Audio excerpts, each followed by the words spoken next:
BCP? You down with BCP? The following content is intended for a mature audience. Only viewer discretion is strongly advised.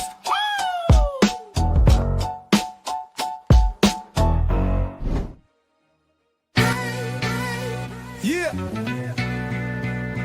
To the tune of OPP, minority by nature. No time for idle chitter chat and petty iterations. Teaming to me exponentially like I'm Barack's inauguration. Erratic calculations, nah, I runs the infinite. Only way I slow me down is with some calcing by a limit. They might no longer show the work, the answer's self-evident. Some truth should be proclaimed in the Declaration of Independence. Things not instantaneous can be approximated by adding up our changes till everything integrated. Word to my partners in calculus.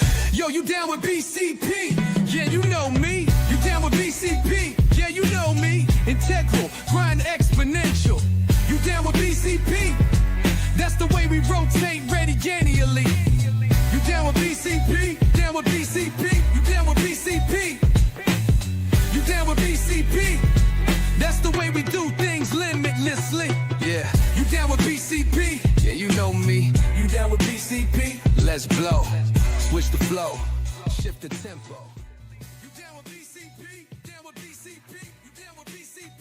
Oh no! I got very little dance in me tonight. I'll be honest with you. I was about to say, man, if you're not dancing by this point, I think that's the tone. Yeah, I've had a rough week, so to be honest, I didn't want to do a show tonight, and I thought the three of you were going to be here, so I thought I would just hop in for a minute and just talk to you guys for a minute, but it looks like we're stranded. So I got breaking news. PJ 2 minutes away. 2 minutes. 2 minute warning. All right, we can hold out for PJ then. We'll see PJ in a few minutes. I guess I didn't read the text because I literally got off work 20 minutes before the show. So what did Foster say? He's not joining us tonight. Is he Foster's up in such an interesting character, isn't he? He really is. He is a very lovable, interesting character, that's for sure. I had a good conversation with him. I'm not sure I want to disclose as to what I discussed with him, but you could tell this guy, top notch. Not that we have to debate that whatsoever. So absolutely. What's up, Peach? What's up, fellas? Oh, now you're dancing. The one night that I didn't dance, you're dancing. That wasn't a dance, bro. No, that looked like a dance to me. That was like me sliding in. Oh, I thought that was like... Well, compared to the entrance that Shorty had tonight, I don't know, PJ, that dance may have topped what Shorty gave us, which is, again, setting the tone for the night. This was my dance, Peach. It's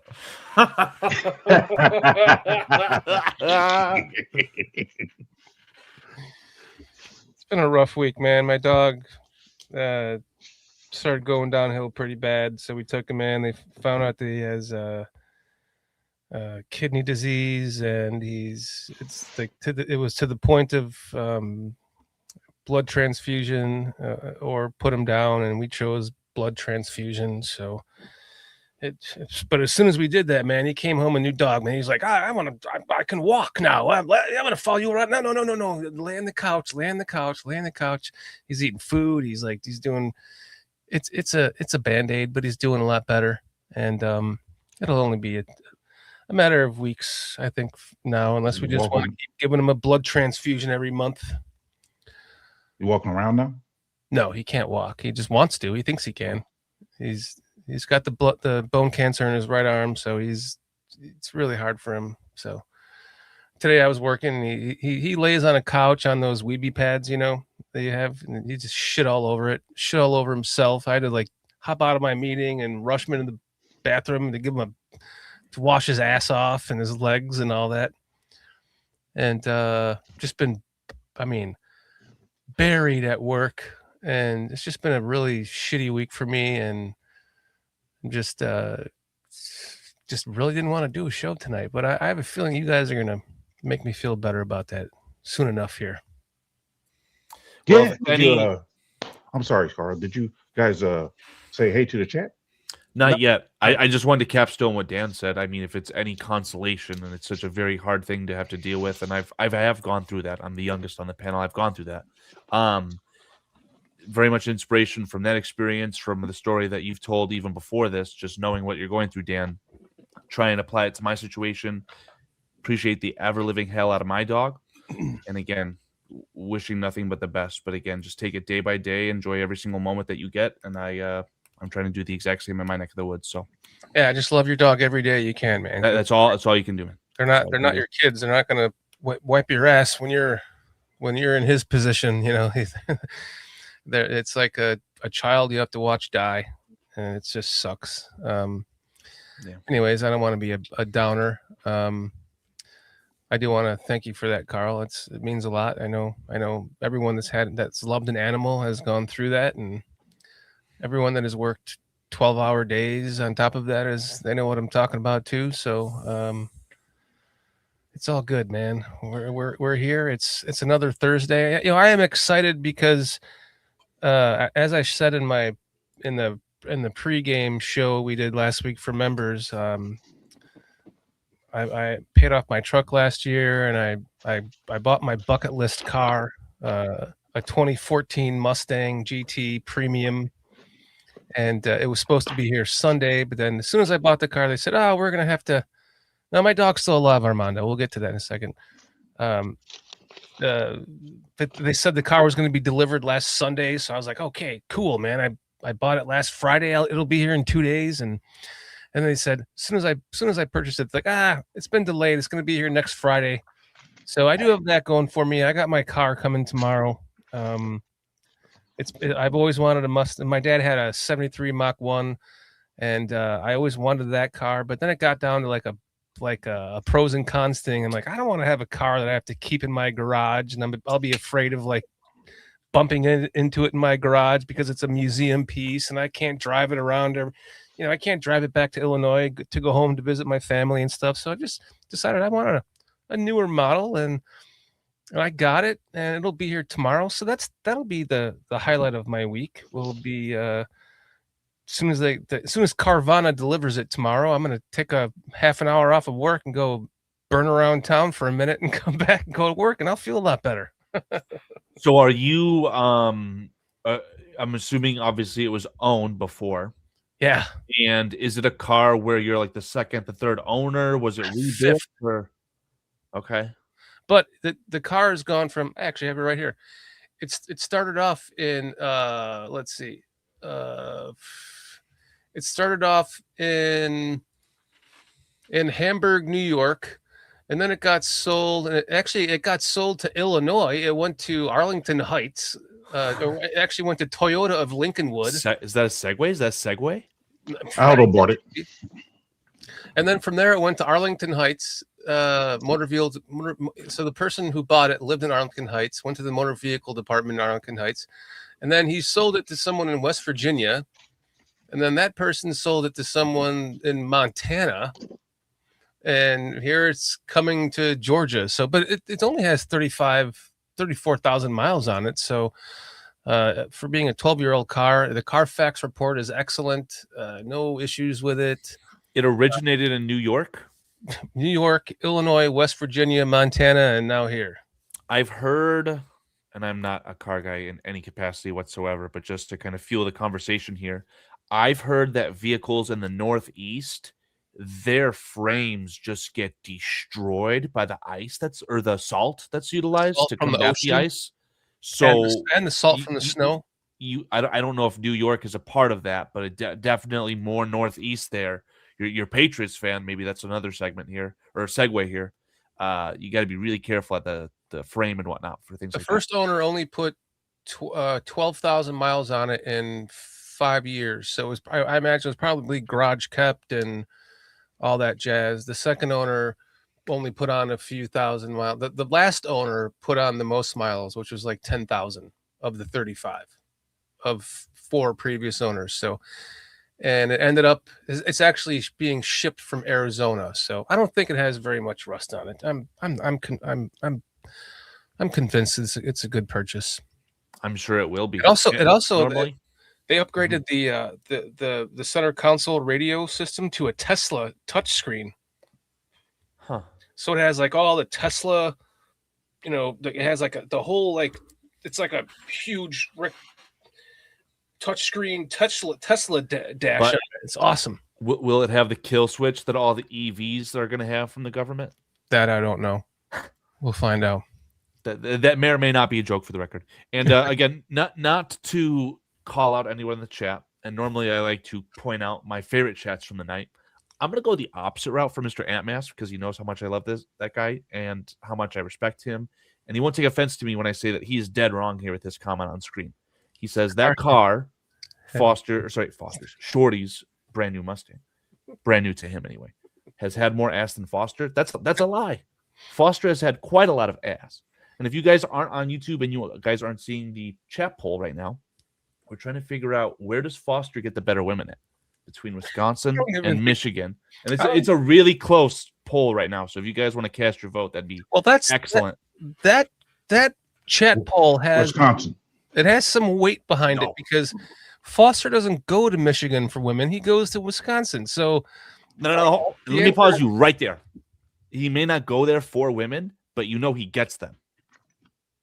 In Michigan, though? Yeah. If he goes there, I'm sure he does. But he frequents Wisconsin for them, so I'm sure.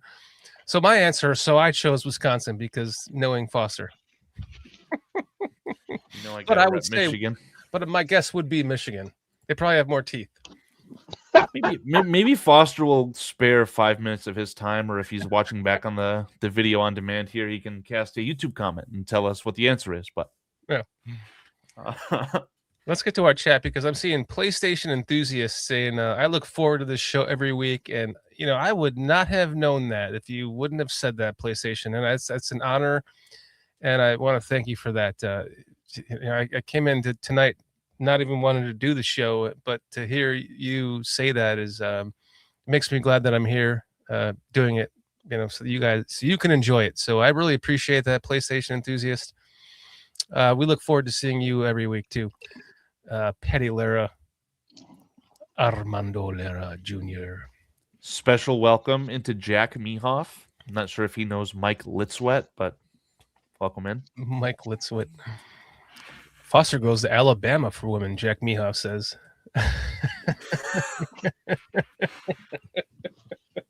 Don't know if he has any relatives in Alabama, but I'm going to say the Midwest. Strays that he's not even here.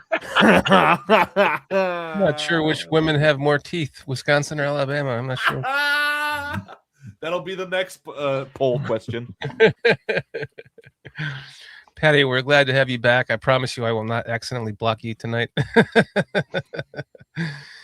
Atmos, great to see you again, my friend. John S., one of our members, 3316. Thank you for joining us tonight. He says, much better women in Michigan. Romy's hanging out with us again tonight. Fuck Michigan for better women. Oh, boy. You guys are lighting it up tonight right now. Let's see who else we have in here. Anthony Y5XI, what's up? Thanks for joining us tonight. Have you guys seen Benjamin Williams 18 before?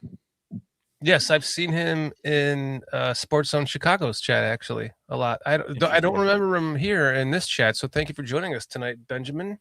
Yeah, I don't know if he would have changed his account name or if he truly is a new account or someone made a new account, but obviously Benjamin, Ben Johnson.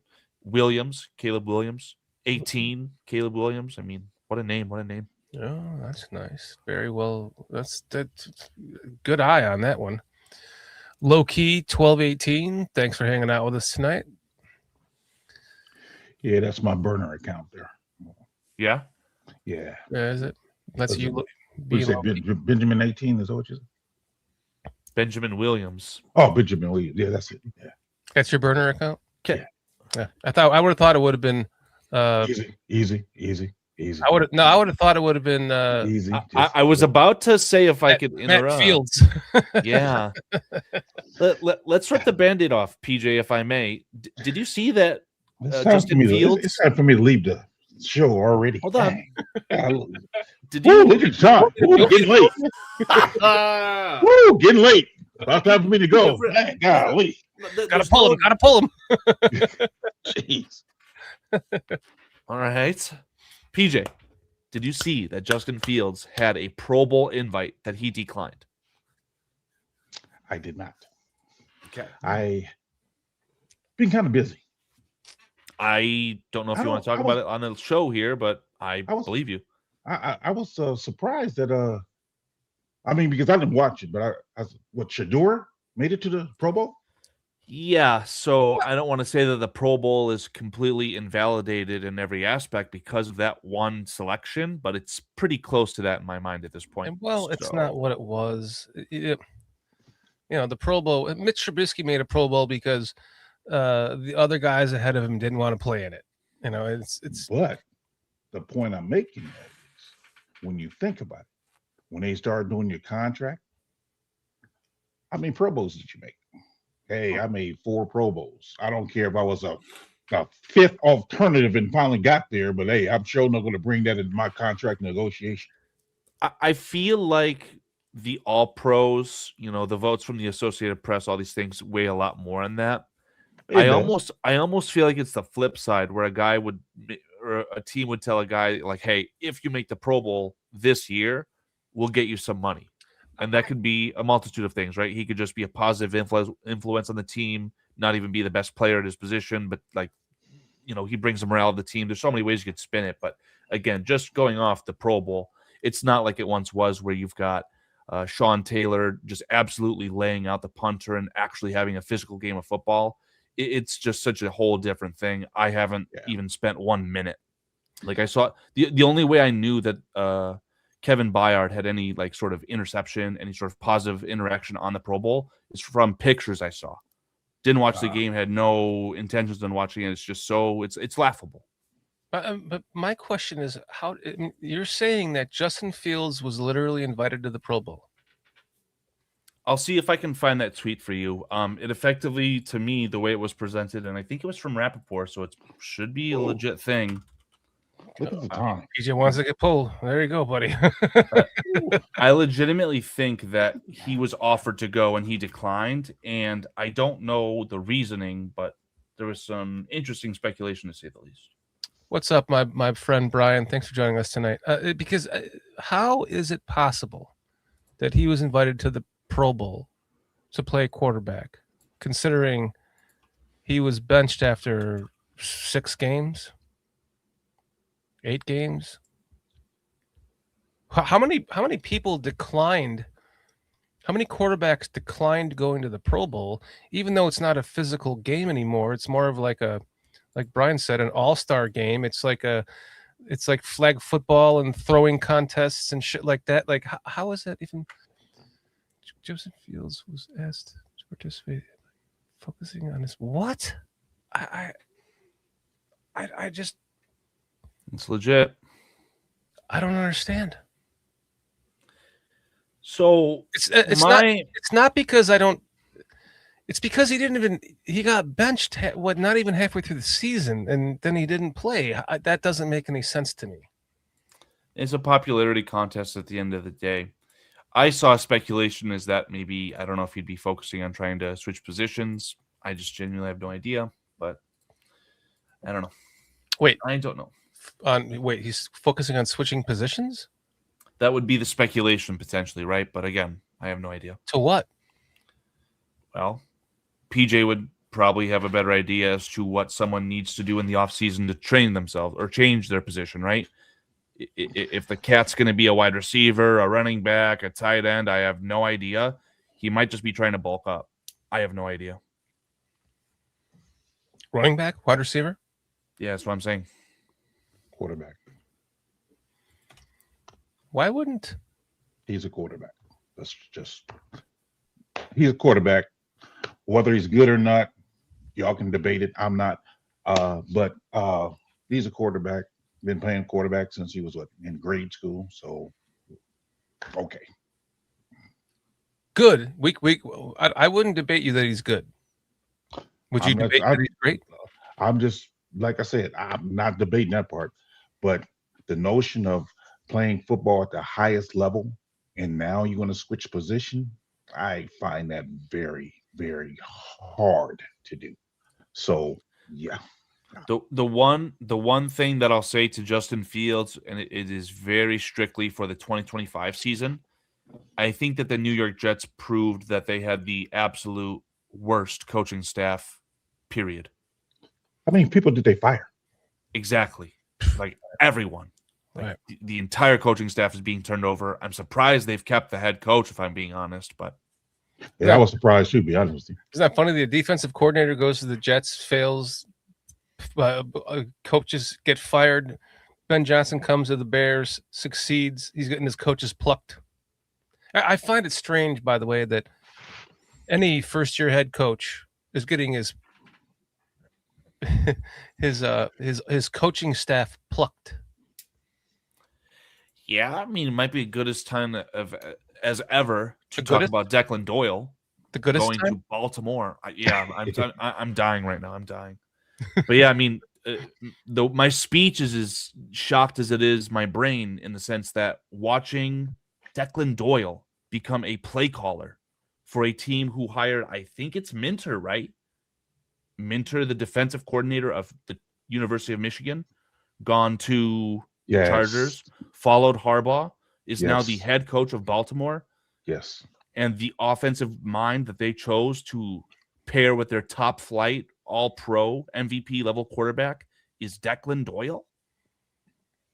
That's God. crazy. I mean, I looked at the guy and I thought he was well spoken. He seems like a really bright mind, like someone you want to like. He looked like he really gave Ben Johnson a lot as far as his input into game planning and helping out the offense and help, and I, by the way, one of the best beards I've ever seen, like perfect beard, perfectly trimmed beard. Like there's no patches in it whatsoever. It's like, I always said to my wife when we're watching him in interviews, like that guy's gonna be a head coach one day. But bam, he goes from what position with the Saints to offensive coordinator, not even calling plays for the Bears, to being given one season. He stopped in Denver. Don't forget. Yeah, Declan Doyle in 2024 was the tight ends coach for Sean Payton and the Denver Broncos. Right. Oh, thank you. Okay. I just find it amazing that Byron Leftwich never even got an interview for it anywhere. There was a time where I was upset he wasn't the Bears offensive coordinator, I believe. Yeah, I'm just surprised. I mean, when I started seeing all these names of coaches, I'm like, goodness gracious. And the one of all of them that I thought we were going to lose, and we still might, is Al Harris.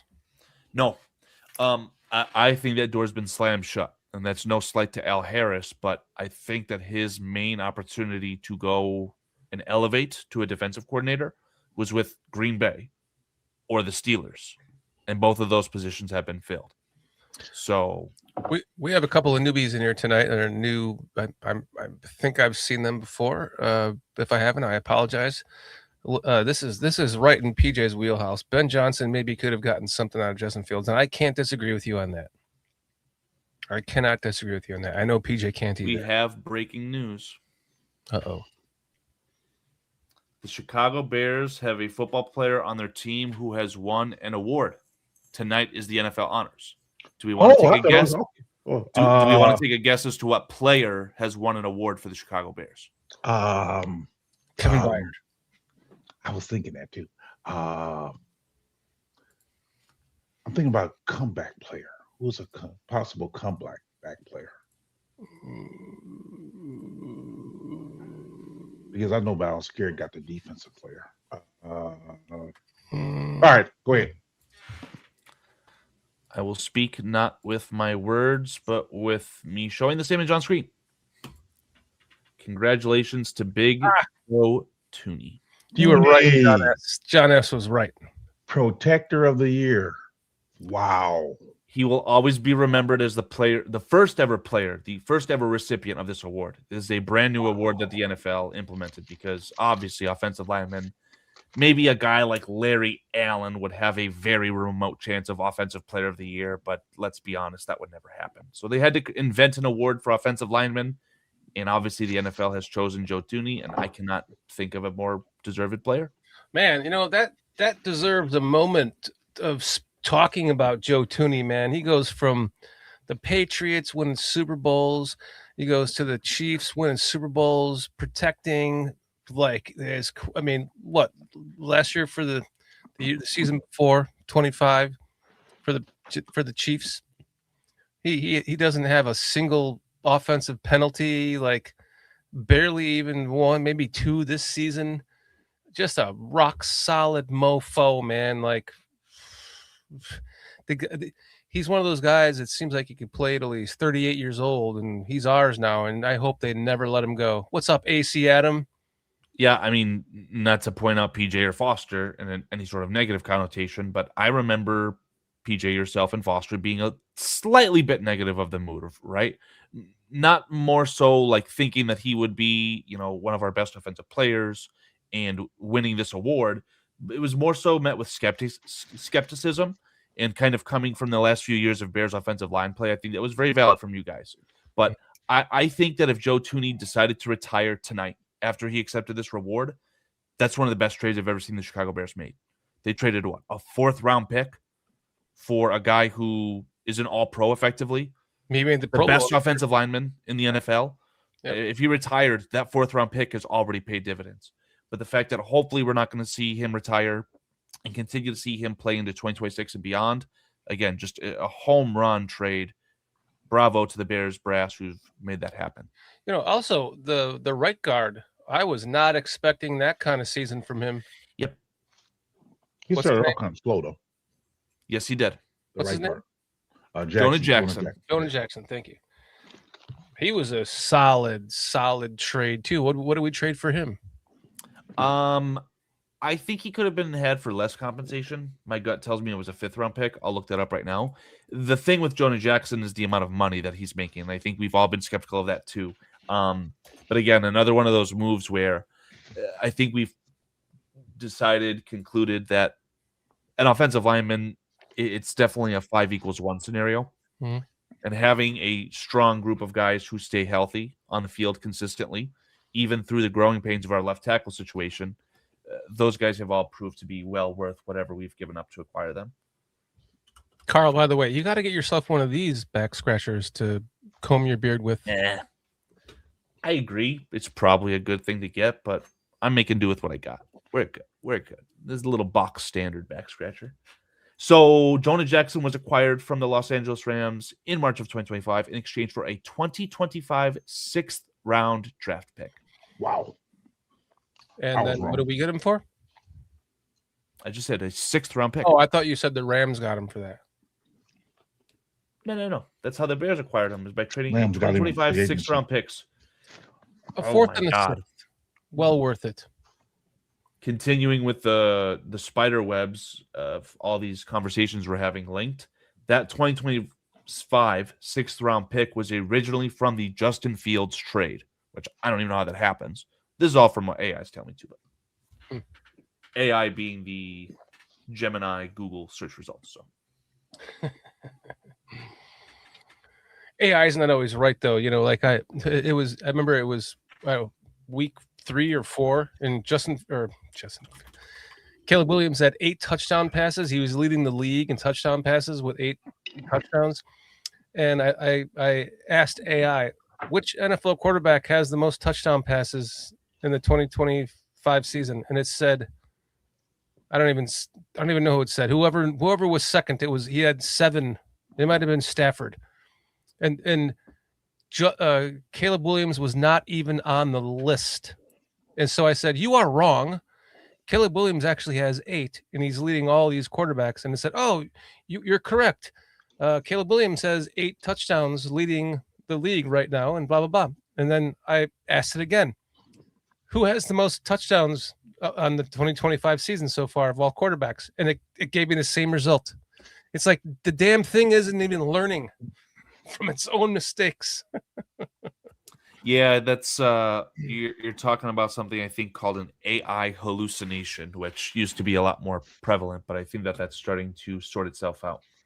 So let me give you guys a quick cap of the awards that are flying around in the NFL today, again, NFL Honors is actively happening right now. Joe Thuney is your Protector of the Year. Your Assistant Coach of the Year is Josh McDaniels. No surprise there, in my opinion. Your Defensive Player of the Year, another surprise, Myles Garrett. Your Offensive Rookie of the Year, unfortunately, Teteroa McMillan of the Carolina Panthers. And That should have been Colson Loveland, in my opinion. He didn't make the All-Star. Dude, now, I know, but tight ends are never expected. He led the team in receiving yards. I think the problem with that player was the slow start, right? But tight ends are supposed to not develop into year 3, and year 1. But he didn't get over 1,000 yards. He got 736 or something. Not 1,000. But how many tight ends get 1,000 yards, man? That was a great season for a tight end. When Bowers won it, didn't he get over 1,000 yards?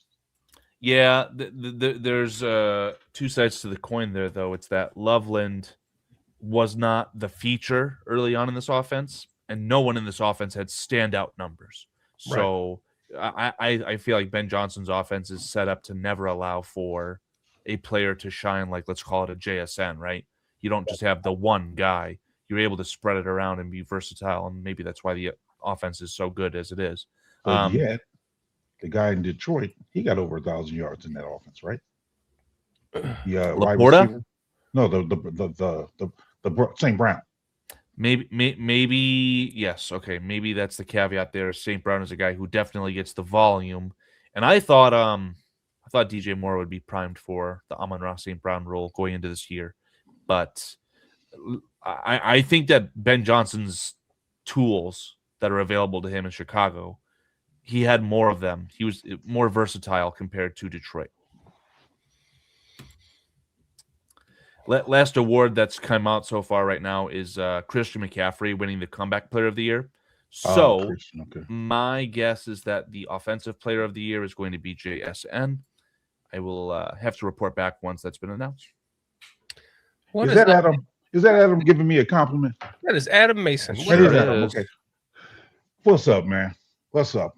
I apologize, Adam. I saw your DM to me on Twitter, and just bad timing for me to respond, so I just didn't. Just different frame of mind for me right now. But yeah, I'd love to. Nobody breaks down videos like Adam Mason. I only have compliments for PJ. Is that so, Adam? Really? I thought it was about the whole show, but so now it's all about PJ. Get your ass back on the show with us again sometime. He has a great way of making up. No, honestly, he just has a great way, I think, of breaking down his videos to where the whole statistic stuff make sense. And I think he does a great job of that. If you really want an analytical video to watch on the breakdowns, highly recommend him. Mm-hmm. Adam has turned Bear Down Sports into a very well-oiled machine, in my opinion, too. So the Bears season may be over, but Bear Down Sports is really starting to ramp up here with their draft coverage and whatnot. And by there, I mean Adam Mason. So Cueto Total Recall. Get your ass to Mars. I don't even know what that means, but thanks for joining us tonight. He's warning you that you need to be mindful of AGI, Automated General Intelligence. We need to escape the planet before it's too late, Shorty. Yeah. Ron, it's actually 5-12 to 12-6, including the playoffs, my friend. Not to correct you, but I did, so I apologize.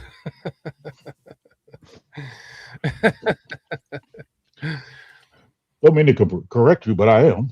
But I just corrected you. I apologize for correcting you.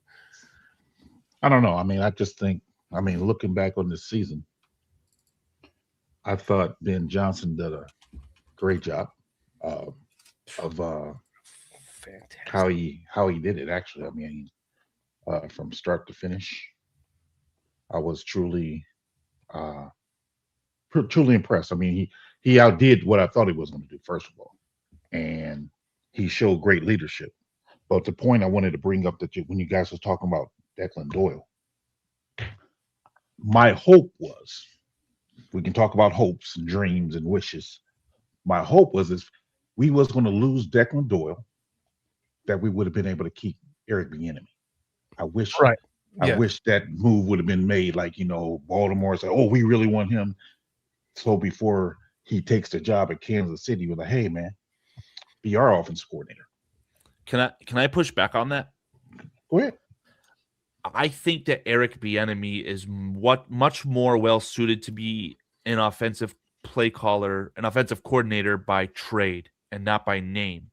We all know here that Declan Doyle was not any sort of responsible for the calling of the plays. It's debatable as to how much he aided the offense. I think that the NFL would agree that he did a great job because now he's an offensive coordinator by trade and not by name anymore. So bravo to him. Mhm. But Eric Bieniemy is not going to stay up till 2, 3, 4 in the morning grinding out film just to report to Ben Johnson and say, "Hey, I discovered this one little tiny tendency that you might be able to use," right? This guy's going to be the offensive player caller by trade for Kansas City. I think that Eric Bieniemy, because he's so detailed and it shows with the way he works with running backs and the things he's done in Kansas City before. That's what I'm saying. I think he would have been an asset. I wonder, with the new guys coming in, are we going to still have that attention to detail that Eric brought? And Well- I don't know. I don't know how well he would work with Ben Johnson in that role, but I would like to think it would work well. But So That's we my do opinion. have a new running backs coach. Studemeyer, Yes. Studsville. Studsville, Studsville. Eric Studsville. Eric Studsville. I have no idea how to pronounce the name. Wasn't he on the Bears staff? before. It's Yeah. his second stint with the team, and he's worked with a lot of good running backs over the years, as per Brad Biggs on Twitter. Mhm. And Studsville and Ben Johnson spent 2 seasons together in Miami. Right. So, again, I think that this is not a one-for-one replacement, but it's pretty darn close with Bieniemy to Studsville. But I think that the guy that the Bears are going to hire to be their offensive coordinator by name is going to be someone who's no older than 35 and who, again, is ready to stay up till 2, 3, 4 in the morning just watching tape, watching film. Is Thomas Brown? Is he on New England staff? I believe so. As what? That's a good question, Peach. I thought I remember hearing that. Thomas Brown joins the Patriots as a tight end coach and Tight end passing game coordinator. Wow. What is up, NDF0122? Thanks for joining us tonight. Bear the fuck down. We also have Arthur Dutton. I think you are incorrect because Mike Vrabel did the same thing basically. The only 2 differences between the 2 coaches is, well, obviously Mike Vrabel took a second-year head coach in the same draft as Caleb Williams to the Super Bowl, but he was a former head coach. I think Ben has the edge as being a first-year head coach to get coach of the year, considering what he did with this team. I mean, that's a really good debate because, I'm biased. I think Ben should get it, but on the other hand, I can see why Vrabel would win it. I would argue this. I would argue the fact that Vrabel has a guy calling on the opposite side of the ball, a man who won assistant of the year. So therefore he shouldn't win coach of the year because his guy was so good that he got assistant of the year. So therefore, because Ben's assistant wasn't as good as Vrabel's assistant, Ben should get it. Right. Well, there's no more debates, so Dang. Who is it? Mike it's Vrabel. McDonald. It's Vrabel. It's Yeah. Vrabel. See, I really don't agree with that. But to what you were saying, how many coaches? Well, we won't know until the season's over because they're in the fucking Super Bowl right now. But oh man, I'm just so. You can still have arrangements, and there was a window where Clint Kubiak, who is going to be the offensive coordinator for the Seahawks, is more than likely going to end up being the head coach of the Oakland Raiders there. So there's a window. It could have happened. To answer your question, how many coaches are the Patriots going to lose? Don't think We it's won't very. know. I don't think it's very many, if any, I at don't all. think any. Yeah, I would- I don't think Yeah. it's very many at all. It might be too late by then because they're going to get sucked up right now before it's But- over. But if there were good enough coaches to be poached from that staff to be put into a higher situation, they would have came to an agreement. They probably couldn't have fully agreed to it, but we saw They this could have with the interviewed. Eagles. The current head coach of the New Orleans Saints called the Super Bowl for the Eagles, but had already agreed to become their head coach before that game. So Oh yeah, I agree with you on this. Cueto total recall. That so here I think I'm gonna put money on this too. Not only will Caleb Williams become the league MVP next year, but Ben Johnson will get Coach of the Year next year. I believe that for a fact. I think we're gonna start off the season like 8-0, dudes. I really believe that. I think we're just gonna come out of the gates. I know we're gonna have a tougher schedule, but I just feel like what has been built upon so far and those last games just kept getting better and better. That 4th and 8 against the Packers was like one of the best passes the NFL has ever seen, and he follows it up the next week with a 4th and 4. I mean, I can't get over that pass. It was this is why I'm so heartbroken. I think this is part of the reason why you're seeing me like this right now is because like it was just so like if you watched Ben Johnson's presser at the end of the season, and he already talked about he talked about 2025 as last season. I mean, it was the day after they lost the game to the Rams, and he already called it last season.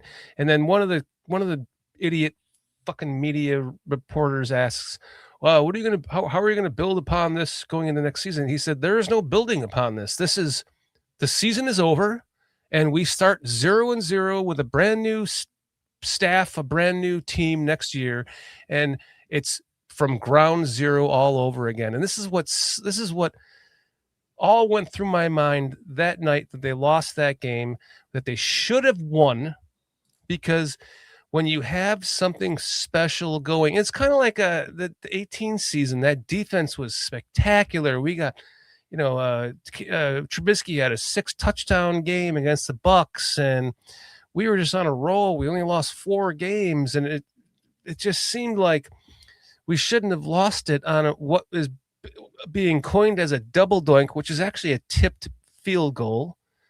And I just, after the loss to the Rams, I just became so brokenhearted because it was so special that you have to take advantage of those special seasons. Because yeah, we had the injuries. We lost Ozzie, who was our left tackle of the future. We lost Shamar Turner, who we have no idea what we have in him. Now we have to draft another defensive tackle and find another left tackle. And next season, one. Karan Amazachi. I hope you're right, but it's going to be a different season. It's never going to be the same as the last, and you can only hope that you can go into. I guess is kind of expounding on what I was just saying is like I think that we could easily go into the next season winning the first 8 games because Caleb threw that 4th and 8, and then the 4th and 4, and then the comebacks and they just made him a more special player. He like learned from that, and he's like getting better and better and better and better in those moments. But when they start to put together all the other moments in the game and all the other quarters in the game, and now we're up by 35 points, and there is no comebacks.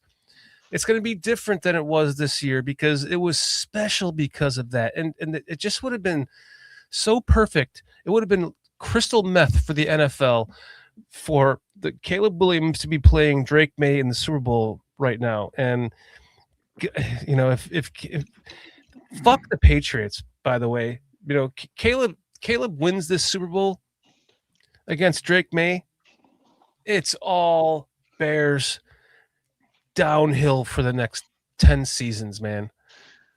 That's what I truly believe. We would have become the Chiefs instead of the Bills. We would have won the Super Bowl in the second year of Caleb Williams' career, not the Bills losing every time to the next best quarterback. We just would have been, we would have been like pushed into that next stratosphere if it happened this year. And now we have to wait again. And God forbid something goes wrong again, like too many fourth down calls in a game that we should have won with field goals, a couple extra field goals. And then you start to, then our fan base and the national media, they're going to start to, oh, well, is Ben Johnson the right guy? Does he take too many chances and all that shit? And I don't want to hear it. Like we should have been in the Super Bowl this year with the season that we had, because the special ones like that, they just don't happen that often, man. You don't get those seasons very often. And we had one, and it's one of the ones that you need to take advantage of. And I'm just so heartbroken by it.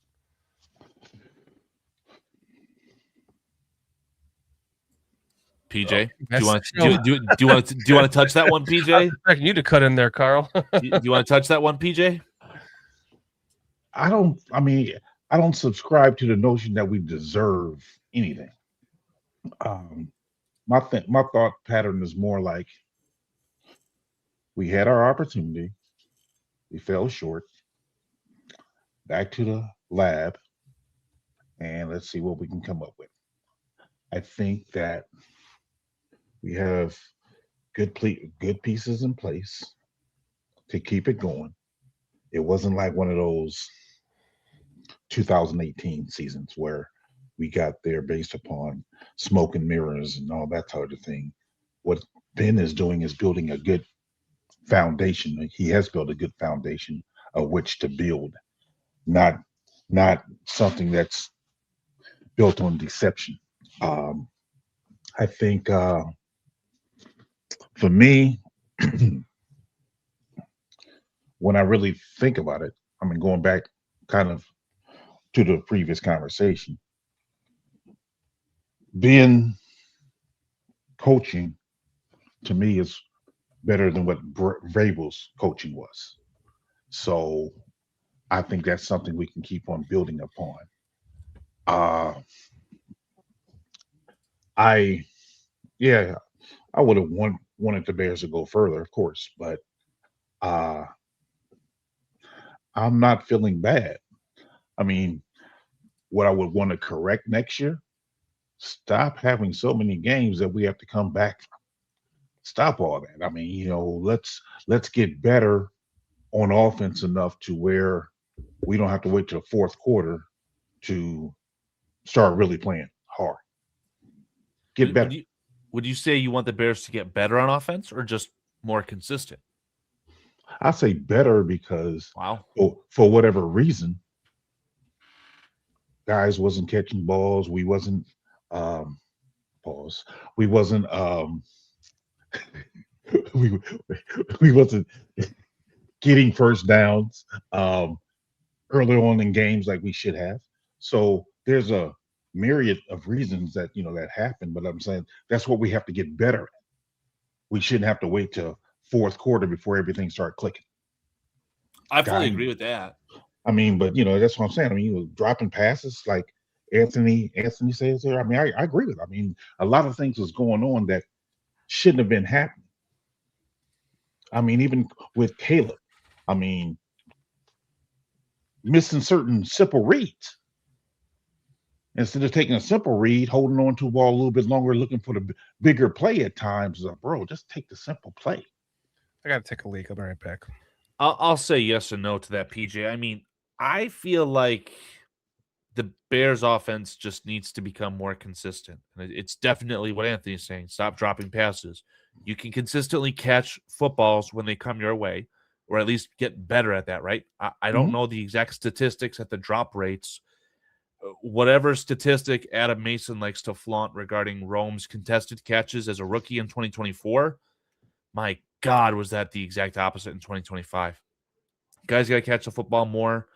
It was insane to me that our rookie cast of pass catchers were the ones who were the most consistent and did not drop the football.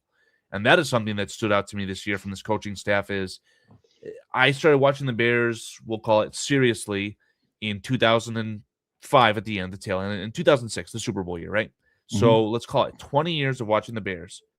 I can't remember even just one rookie from another draft class in the other 19 draft classes on offense that has developed and accelerated and became a focal point and just got better and better and better each and every single week. When you compare that to what you saw from Loveland and Burden and Ozzie Trapillo and Kyle Monungai, this coaching staff really took that rookie class and they developed them and they consistently got better.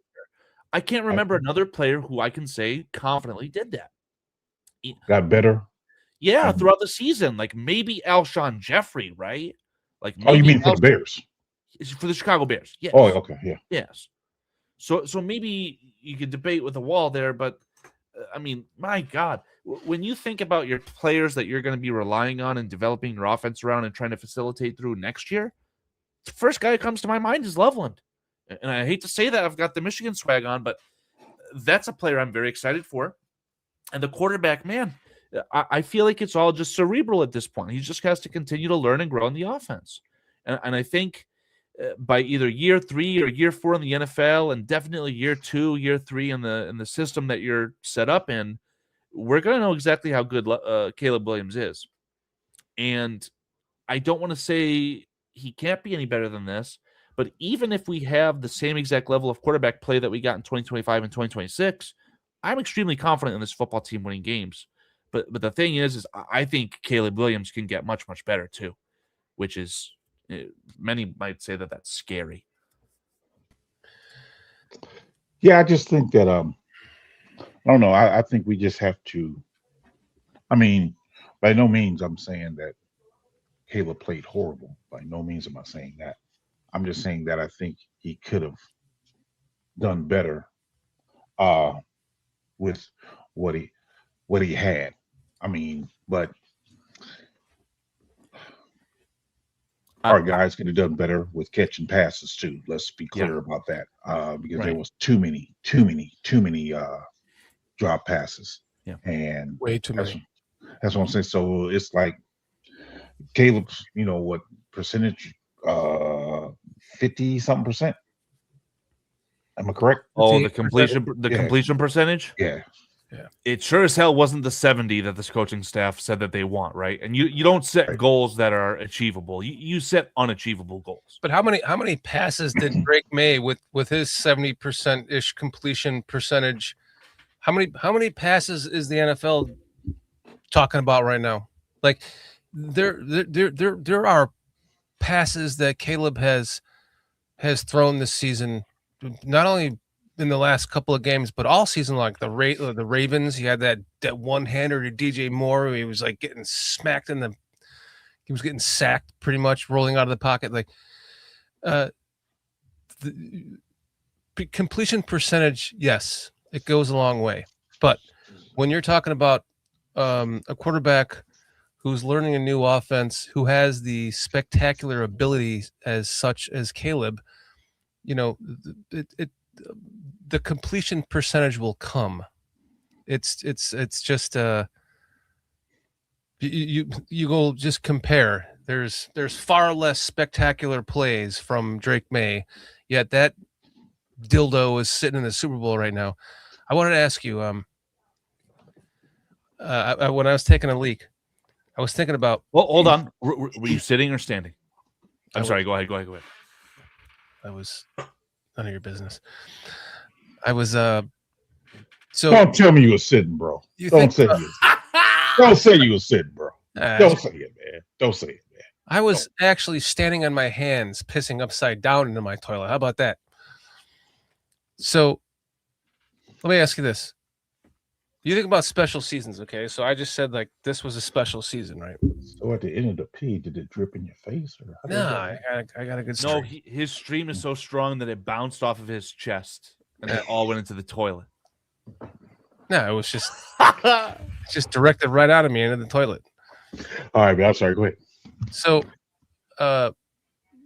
you talk about special seasons, right? We're talking about the Bears. So you think back to special seasons. Well, they're all pretty much ones that we made the playoffs in, right? So you think 2001, the Keith Traylor interception for a touchdown, like the pick 6 Keith Traylor. 2001, they had like 3 losses. They lose in the first round of freaking Eagles. You think about 2010, aside from 26 when they went to the Super Bowl, that was a special season. But 2010, would you consider that I consider that to be the least special of all seasons when I think about 2001, 2010, 2018, and then this season.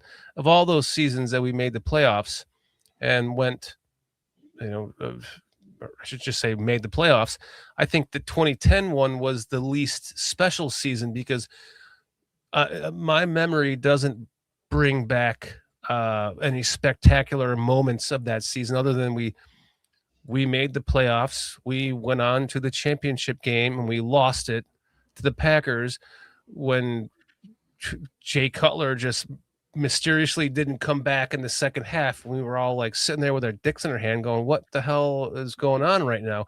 That wasn't like 2018 was special. The defense and all the plays, the turnovers and the pick sixes and the Eddie Jackson season and just, the coach of the year, Mitch Trubisky having 6 touchdown game against the Bucks, even though I just think that was ridiculous that that's even possible he did that. What's up, Triple R? What's up, Tony Moy? Thank you for joining us tonight. When I think about special seasons, 2001 comes to mind, 2018 comes to mind, and then this season. And of all those three, this is the far more special season. 2010 was well and truly that like transition. I don't know if that was the first year of Jay Cutler on that football team. 9. I don't think so. It was 9. But I'm just looking at the players on that team. It's like you're riding the coattails of Urlacher and Briggs. You had Tillman coming into his own, and then you signed Tim Jennings, Tim Jennings was a fantastic player for the Bears.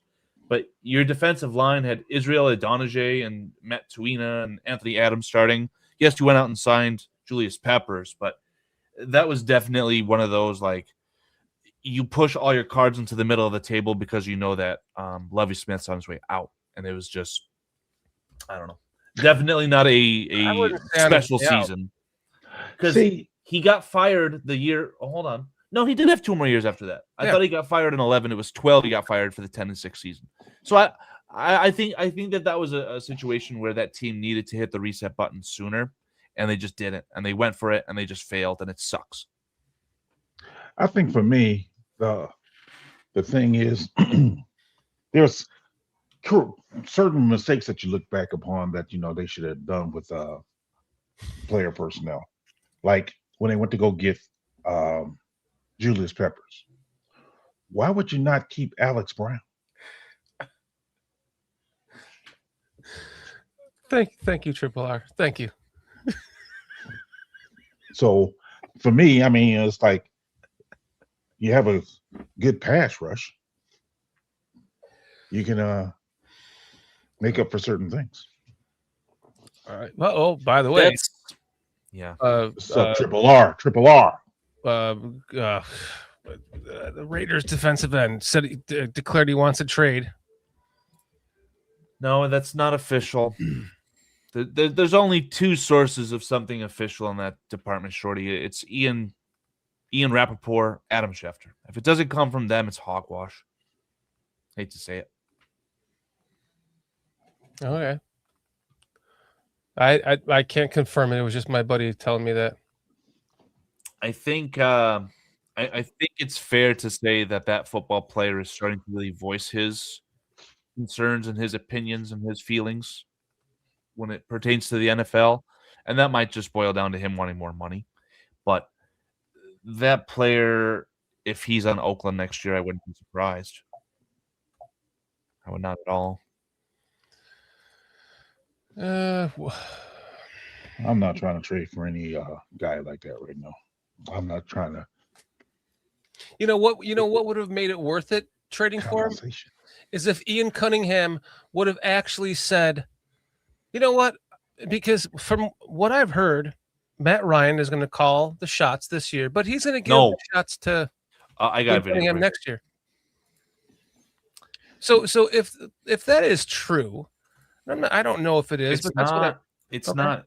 I mean, give me a second. I'll show you the video. I mean, I hate to dispel you so quickly, but It's something to where the Chicago Bears and their fans should be just absolutely seething about. And I think I can just straight up play this entire video. I hope that it doesn't cause any issues and it doesn't lag, but just take a look. Just take a look.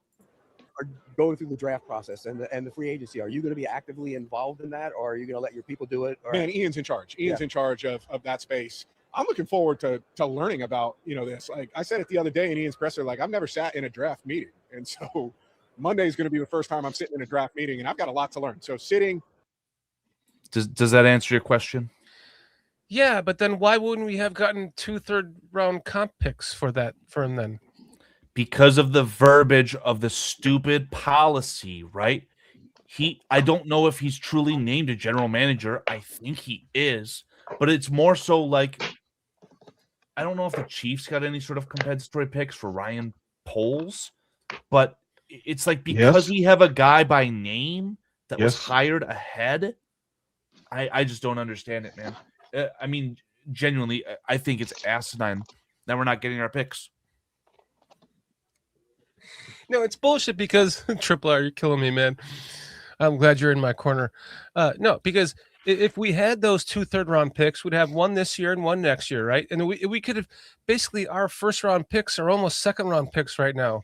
So if we could have, I would have been happy to trade, a first-round pick this year and whatever else it might take to get what the hell's his name? Conor McGregor is the only thing that's coming in mind right now. The Raiders defensive end. Max Crosby.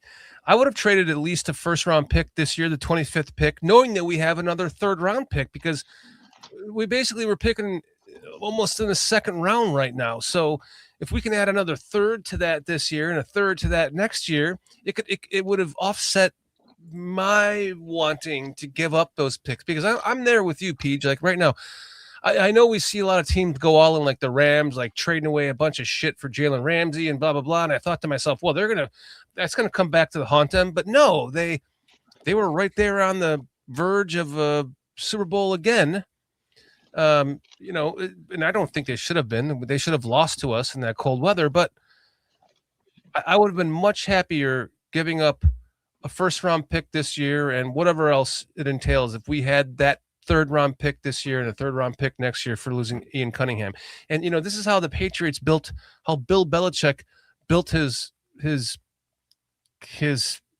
roster was by drafting and letting him go and taking the comp picks and drafting him, letting him go, taking the comp picks. And that's how and then of course, Tom Brady taking less money to remain the quarterback of the team and not like absorbing the salary cap like most people do. And by the way, I think Patrick Mahomes is doing the same with his 10-year, $500 million contract. Nobody hears about him bitching about, Dak Prescott's making more than me now. I have to be paid more than him. I'm far better than Dak.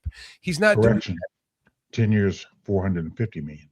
He only gets the extra 50 if he was doing some extraordinary stuff. Okay. Dan, I hate to poo-poo on you. I'm just kind of curious because I wasn't too keen on the compensatory picks when Tom Brady was winning Super Bowl after Super Bowl after Super Bowl. If this website that I'm looking at, Over the Cap, is accurate in any capacity, do you want to take a guess as to how many third-round compensatory picks the New England Patriots have won in their franchise history? 5. 0. That's incorrect. The Patriots have never had a third-round compensatory pick granted to them. Oh, third round. They have had a fourth round in 2000 from Dave W. They've never had a fifth-round pick. And in the sixth round, they've had picks in 1996, 2000, 2000, and 2001. And then again, seventh-round compensatory picks in 96, 99, 2000, and 2001. So when you look at San Francisco... They get it every year. Well, San Francisco also has none. So I don't know how this is by draft. That's not true because San Francisco got 2 before for Saleh, 2 before for Miko Ryans. Now they're going to get 2 more for Saleh. So that's 6 right there. So here, let's just take a look at this together so I can show you exactly what I'm basing my information off of.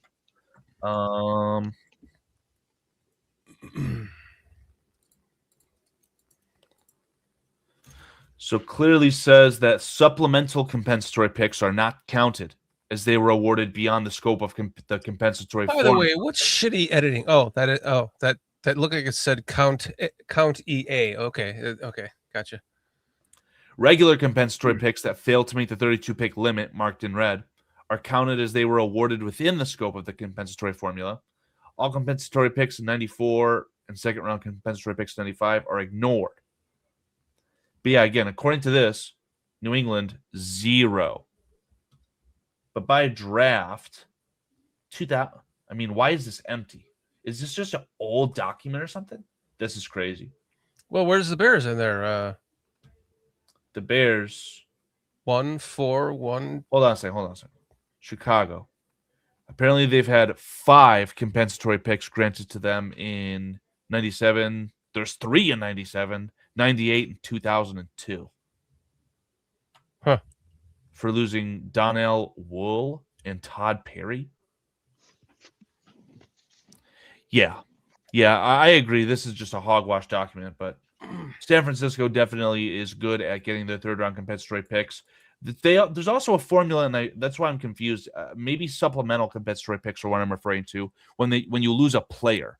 When a player leaves, yeah, this has to be. Yeah, I agree. There's no documented information for 2020 and beyond, so I apologize. Over the Cap apparently has let me down. I'll blame Adam Mason on that one, but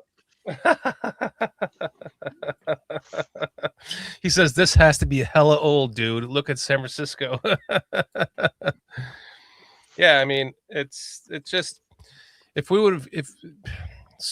whatever reason we got fucked out of those 2/3 from Ian when we all knew they were coming, when we were like looking forward to losing him for those picks because we knew he was going to leave one day, and then he goes to Atlanta and now we get jabbed in the ass. It's like I don't think it's been final yet. What's that? I don't think it's final yet. Well, They haven't made a final ruling on it. That would have been getting those picks would have been easily worth trading for a Max Crosby. Easily worth it. Because, like I said, they're early second round picks as of this point. So if we can get that back with a third rounder, it's like another, depending on where, it's almost like a late second round pick. And that's really the sweet spot of the draft, anyways. So I just think we got jabbed in the ass, man. What are you eating over there? Tacos. By the way, dude, don't choke on the air.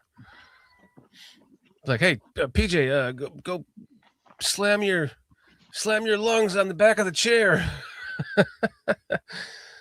By the way, I've saved not only my wife but my dog.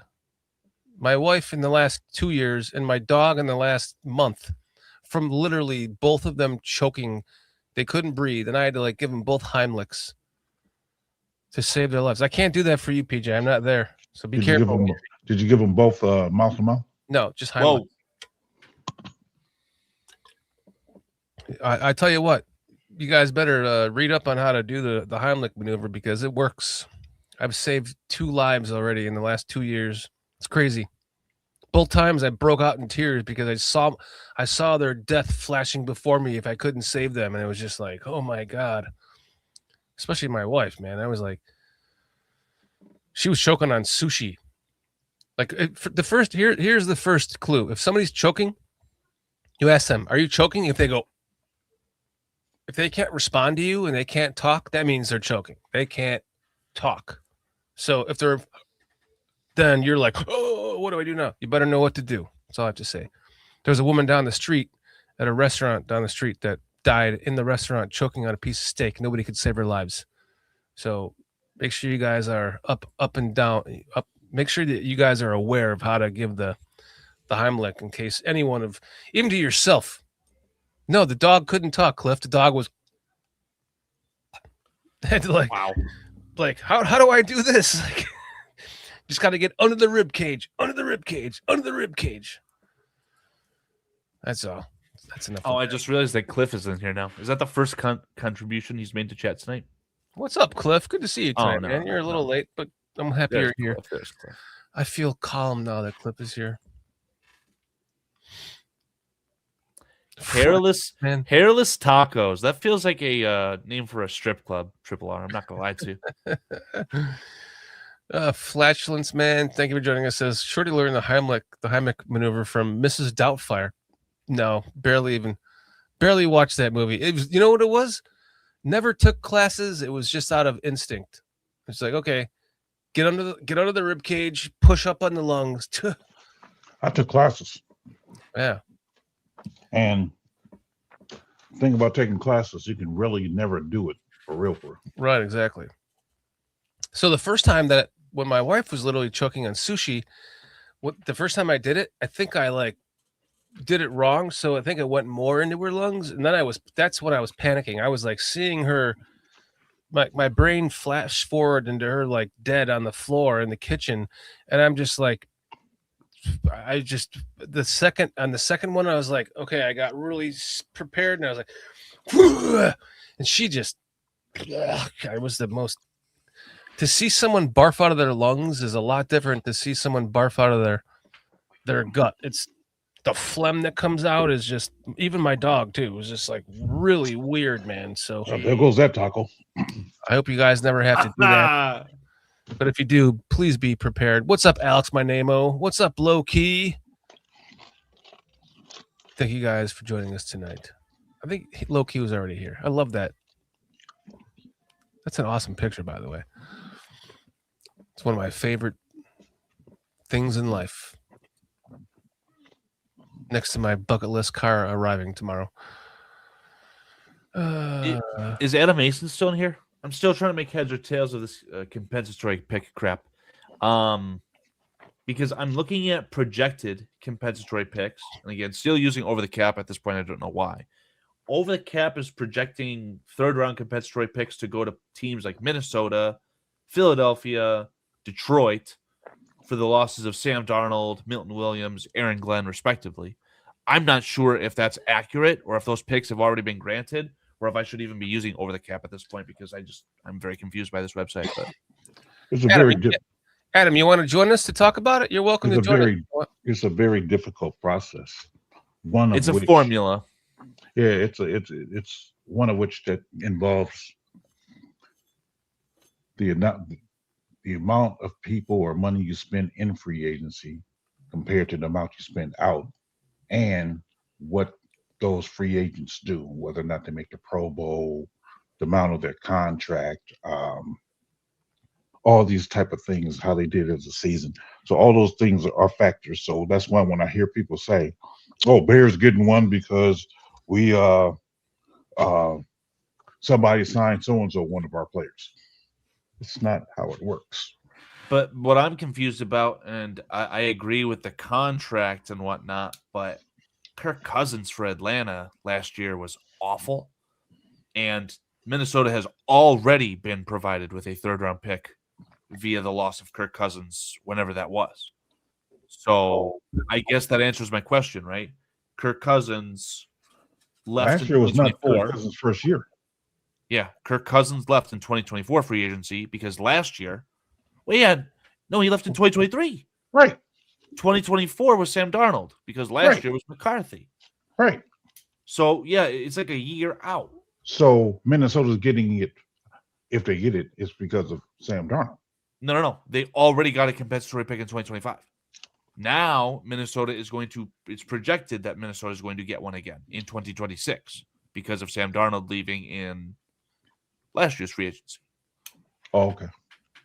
So it's almost like a year out. So it's like if the Bears, well, I don't even know. Contract value as well as how the guys actually performed. Well, however bad Kirk Cousins was for Atlanta was not enough to offset the contract that they gave him because that was all it took to give them a compensatory pick. And that's how much did they actually bring in as far as Minnesota? Did they bring in any free agents? So that's all right. Factors in. So yeah. So again, the Bears, I can't see a scenario where a player leaving in this offseason is going to garner a third or fourth or even fifth round pick in 2027. So I'm just wondering, like, if you want to join us, Adam, I'll send you a link.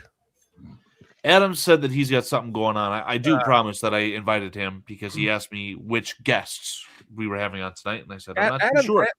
Adam has not been on the show in so long. I thought he stopped liking us, even in chat. Wow, I'm like, Adam, you see that? I'm like, Adam must not like BCP anymore because I haven't even seen him in chat, man. So you guys are not privy to the fluffing that I've been doing with Adam Mason on Bear Down He Sports. says, "Send me a link." All right, Yeah. I'm sending it right now. Oh boy. Oh boy, here's trouble. The man with the analytics. I mean, this is just comical. Over the Cap is projecting that the Steelers are going to get a 4th-round compensatory pick for Justin Fields leaving. Just for the record, this is comical. Wait, so he was What do about you- to get a Pro Bowl nod and he's leaving the team? The Steelers, bro. Last Right? Yeah. Right. However many games Fields played for the Steelers in 2024, he left, joined the Jets in 2025, and that act of leaving is good enough. Again, projected compensatory pick for the Steelers in this year's draft. Alex is my name, Mo. You sure would like to know. You sure would like to know what's going on here, Alex. I don't know. I don't know about this guy, Alex, anymore, man. The contract, 2-year contract worth $40 million is what Justin Fields got. So you have to take in the value of the contract that he got. That's all part of the formula, is what I've been saying.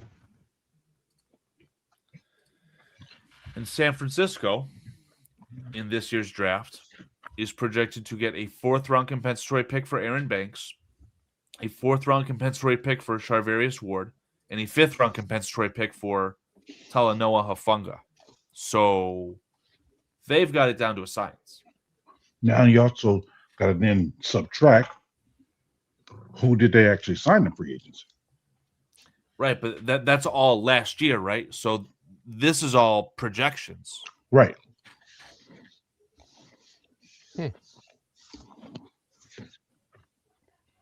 What kind of taco is that, by the way? People are asking. A hairless taco. Are we ready for trouble? One was like chicken. Can you just call me a chicken? No, I would That never was talk. rude. I would never talk negatively about you on this side of the earth. Well, yeah, you just avoid coming on my show, though, PJ. That's just rude. Out with a bang. Out with a bang, PJ. Ooh. Starting off on fire. PJ avoids coming on our show, Adam. It's nothing. On his own show, I should say. What's up, Adam? I'm good, Shorty. Thanks for avoiding me until you invite me on your show. I'm just here bitter. I'm just going to Man, be a bitter old guy. he's on fire right now. Ain't he? He's coming in. It's always fun to hang out with BCP. You guys are awesome. This is a time of year where I feel like I go a little bit crazy, but Yeah. this loosens me up. So you're gonna join us for the draft again this year, or are you just gonna fuck off to your own channel and ignore us? You know I run my own thing on the draft. I would live the whole draft, man. Well, I'll come join you for a little bit. We'll have Carl come hunker down on Bear Down for a minute so I can come over. You got to join us. You got to join us for day 3 of the draft, Adam, for when the Bears draft Jayshon Barham. That'll be on day 2. You've already got a question in here, Adam. Why did you backtrack on Caleb Williams, Adam Mason? Yeah, I've got some haters. That's for sure. But didn't you came on and tell us about the comp picks, right? Yeah, I came on because you said, "Hey, Adam, do you want to come on?" No, I mean, I'm sorry. Let me rephrase that. Could you explain Triple R. a better job than what I did of the comp pick equation? Well, Triple R, I invite them on my show, but they don't like me for some reason. So we'll dispel that one right away. Hey, you haven't invited me on your show and Drop it. Okay. Hot potato. All I can say to comp picks right now is you've nailed it. PJ, everything you were reading or saying is completely right. And what you're saying, Carl, is inaccurate. So we don't know. What exactly was I saying that's inaccurate? I shouldn't phrase it like that. I'm a little too loose being on BCP. We don't know the official comp picks until they're announced, and they're announced at the new league year. So March 11th is the new league year. They're typically announced a day or two after. So all they're doing is projecting right now. You should expect the Bears to receive some form of comp pick for either Tevin Jenkins or Coleman Shelton, because we didn't really sign any players that produce for us. Dolman. If Dio Dangbo, I Dolman. know it seems like they weren't I'm sorry. anything, but Those Jags leaving and signing $2 million contracts is going to garner us picks. but they produced, and we signed guys Kevin that Jenkins didn't produce a damn thing. I But he guess started- Coleman Shelton started every game. He started all year for them, though. Yeah, so I'm not So saying we both. replaced him. I'm not saying both. That's just what you should expect is somewhere around a 7th. I'm not saying a 6th or a 5th or a 4th or a 3rd. These guys aren't Pro Bowlers like Nashawn Wright. But correct me if I'm wrong. Then doesn't Dolman come in? John for- Wright's not a Pro Bowler, dude. What was that? Yes, he is. By name, he is Shorty. He Yeah, played in the he's Pro Pro Bowl. I Bowler. think he got an interception. Yeah, off Shadur Sanders, also the Pro Bowler. Yeah. Shorty. Oh, fair enough. So because we signed Dolman to a bigger contract than what Los Angeles signed Shelton for, so doesn't that cancel that out? It's not just yes, Dahlman would basically cancel anything out except we lost a couple of guys, which is why you would expect possibly a 7th. But we won't know. These guys saying, what were the other ones you listed off? Justin Fields, I doubt they'd get a 4th for Justin Fields. He signed a $20 million contract, so they could get something for Justin Fields, but getting a 4th rounder for him, he didn't produce. Like, he didn't even start half the year. So it's they don't get announced until the new league year. Everything right now is just speculation on it. So even your Ian Cunningham 3rd round comp picks, I understand what they're being reported from insiders. We don't officially know until March 13th when they announce them. So I know. I mean, I was so gung ho. I thought that we drove Bill Zimmerman into the coffin that he came out of. Right. I thought that we dispelled that. But whatever shenanigans is going on in the NFL circles, the verbiage, whatever it is, for NFL reporters, the inside guys, whatever the hell they are, to tell these jagoffs like Courtney Cronin, no, Bears aren't getting no picks. Very, very frustrating, Adam. Very frustrating. it is frustrating because by the letter of the law, by the official website, we deserve the comp picks. But someone has announced somewhere that the Bears even knew beforehand that we weren't getting the comp picks because of Matt Ryan. And so I just have to sit and wait and watch now because it doesn't fit according to what the Rooney Rule is developed for. But here we are. The only thing that I can think of is that needs to have some sort of below the belt handshake attached to it, like what the Chiefs had with us receiving Joe Tooney, the protector of the year. Now you're from getting Kansas State. Below the belt handshakes, rumor stuff. The rumor is the NFL's unhappy that the Rooney Rule exists now. They don't like the Rooney Rule because they found it to be ineffective. This year, 10 head coaches hired. None of them were minorities, or Right. at least they weren't black. So it's kind of a rule that's not being effective to the way that they wanted it to be. So they want it done away with. So is this their way of slowly making it go away by, I don't know. Either way, the Bears got screwed. That's I think anyone who listens to this show has done a great deal of listening to Barroom Network and Gabriel Talks Football. I think Greg Gabriel could do a much better job of explaining my thoughts on the Rooney Rule, but in short, I think it's counterproductive. I think it's garbage and debatably inherently racist, but I don't want to touch it any more further than that. Just wish there was a better way. Well, it's effectively not doing what they wanted it to do. I mean, because Right. we developed a minority executive, a GM, Ian Cunningham, and we are not getting compensated for developing a minority GM. So, Yep. I don't know if I agree with that statement, Carl, but see how I politically fixed his statement and saying we did what we were supposed to do and we didn't get rewarded. I mean, That's okay, PJ. the fact that you've said that the rule is racist, I wouldn't say that.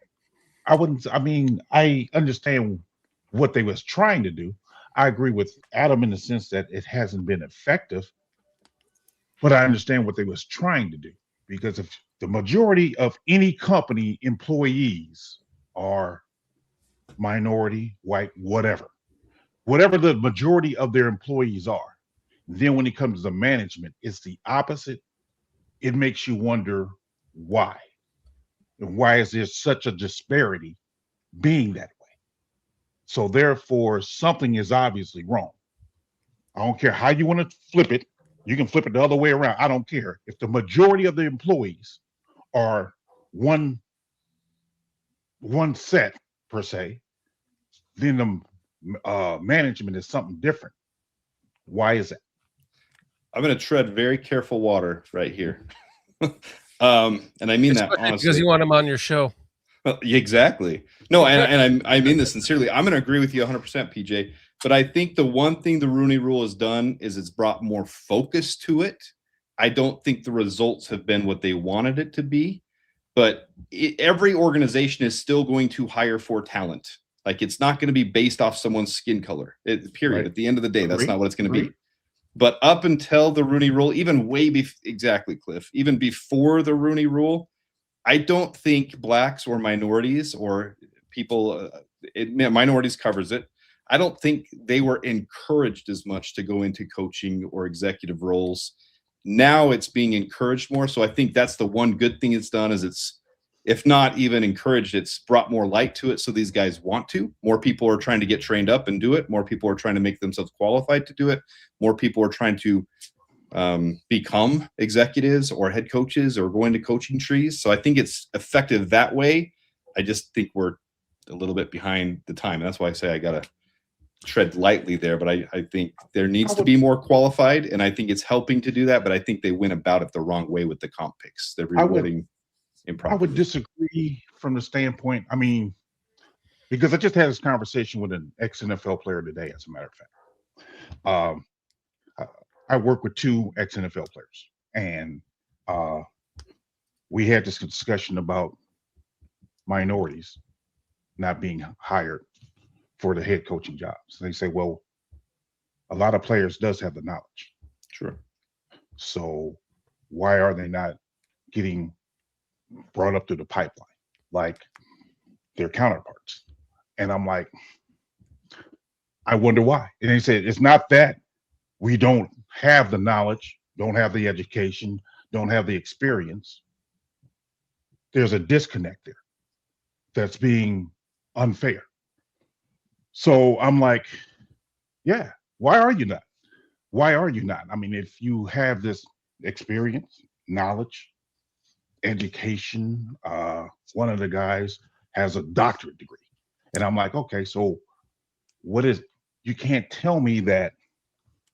In some cases, I can see it, but like I said, when it's such a big, drastic difference in the employees and then the management, it's like you have all these players who are minority, but you currently have just 3 black coaches.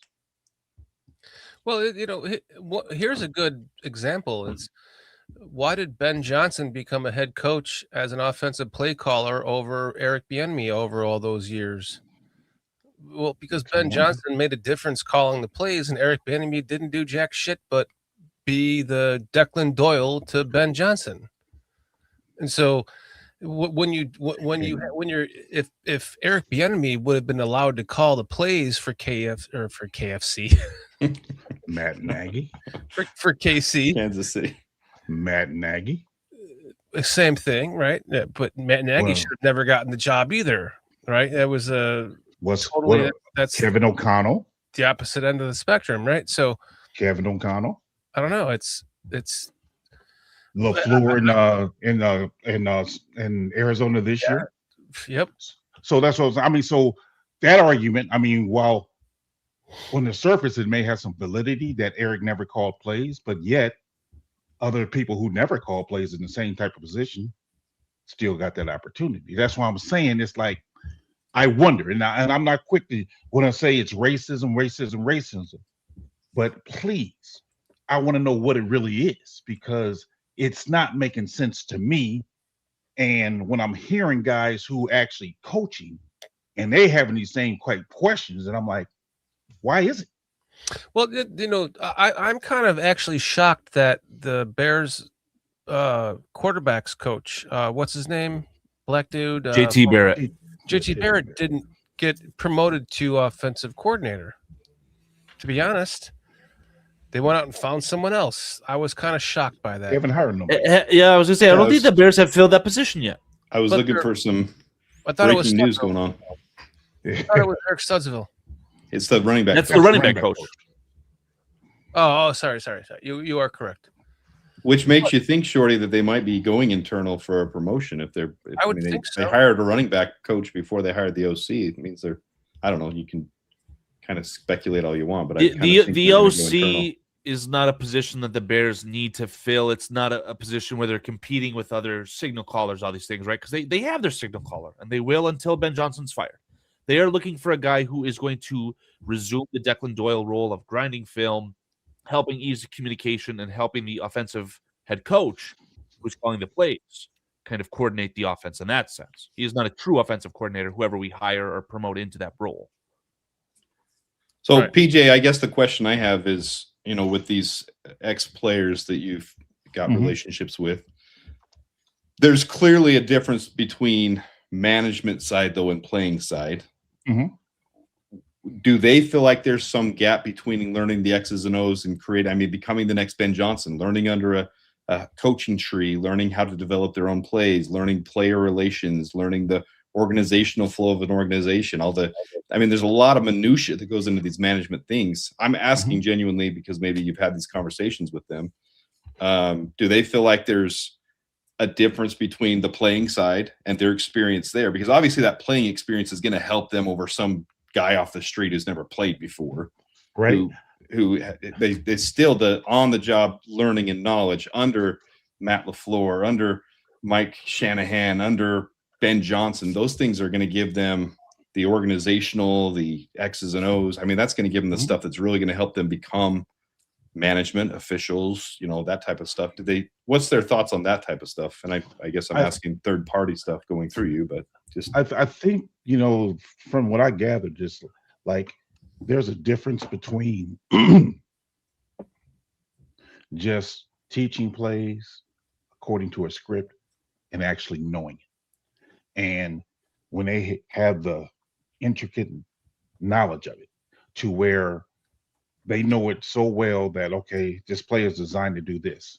And when a team now counteracts what you're doing, you have the ability to go off script and adjust your play call or your scheme to counteract what the other team has done to react to yours at first. So you intimately knows it to where you can change it. And those things, having that knowledge, it's like whether it's playing or just coming up through the system, but being able to have that knowledge. So the guys I'm talking to, they have this knowledge of football. They know it. And it's like, where's the chances at? And that's why it becomes frustrating. So that's what I said. I'm not quick to scream racism, but on the same token, I'm like, what's the hang? What's the hang up? Because there's a lot of guys who's just not, like ex-players who's not being leveled up. So, PJ, the reason I said what I said, the first thing that comes to my mind is what happened with Eddie George last year, right? The Bears brought in Eddie George. They needed to fill that requirement. They needed to get it out of the way, so to speak, in an emergency situation, with the emergency being, oh my God, the Redskins just beat the Lions, and Ben Johnson is now suddenly available when I didn't think he'd be available for another 2-3 weeks. So it almost feels like a spit in the face to a guy like that, right? He's an all-time great Ohio State running back. Clearly a fantastic running back at the NFL level too. Why is a guy like that just a check mark?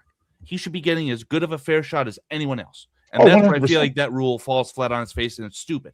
It should not be a requirement to say, oh, got to get this out of the way. That's asinine. You should get the best guys for the best positions, period. There shouldn't be any other BS associated with it. And that's why I use that term.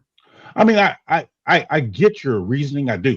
And it makes sense because I remember when, what was that defensive coordinator we had? Blanche, was that his name?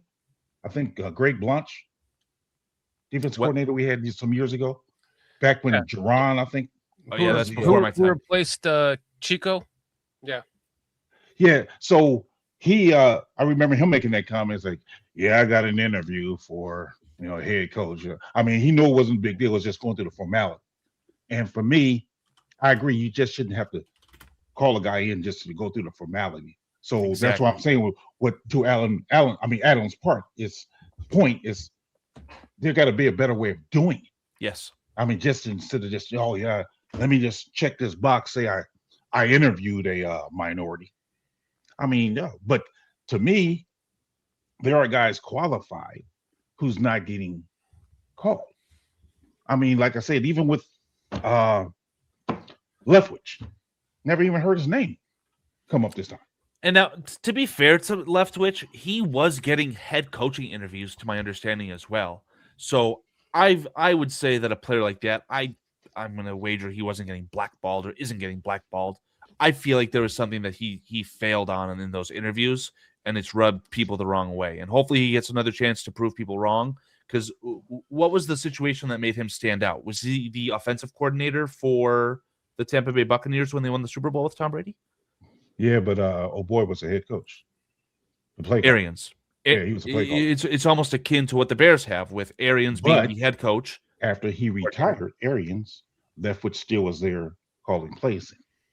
And I feel like I don't know if things went downhill after that.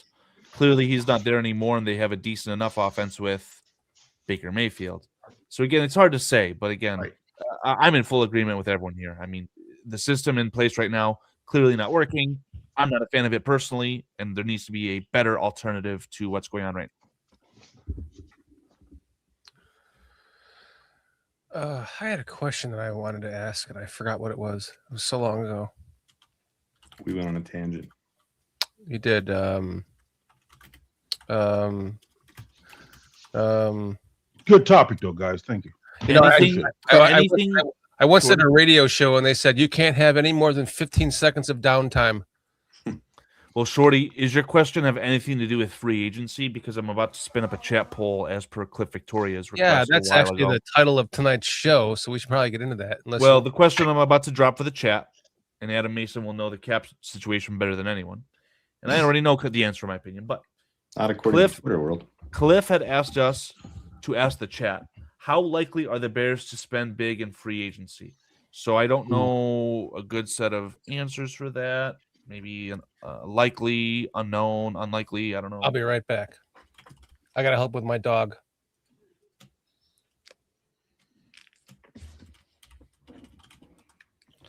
Adam, you want I to give am- us your elevator talk as to what you think that this offseason is going to look like for the Bears?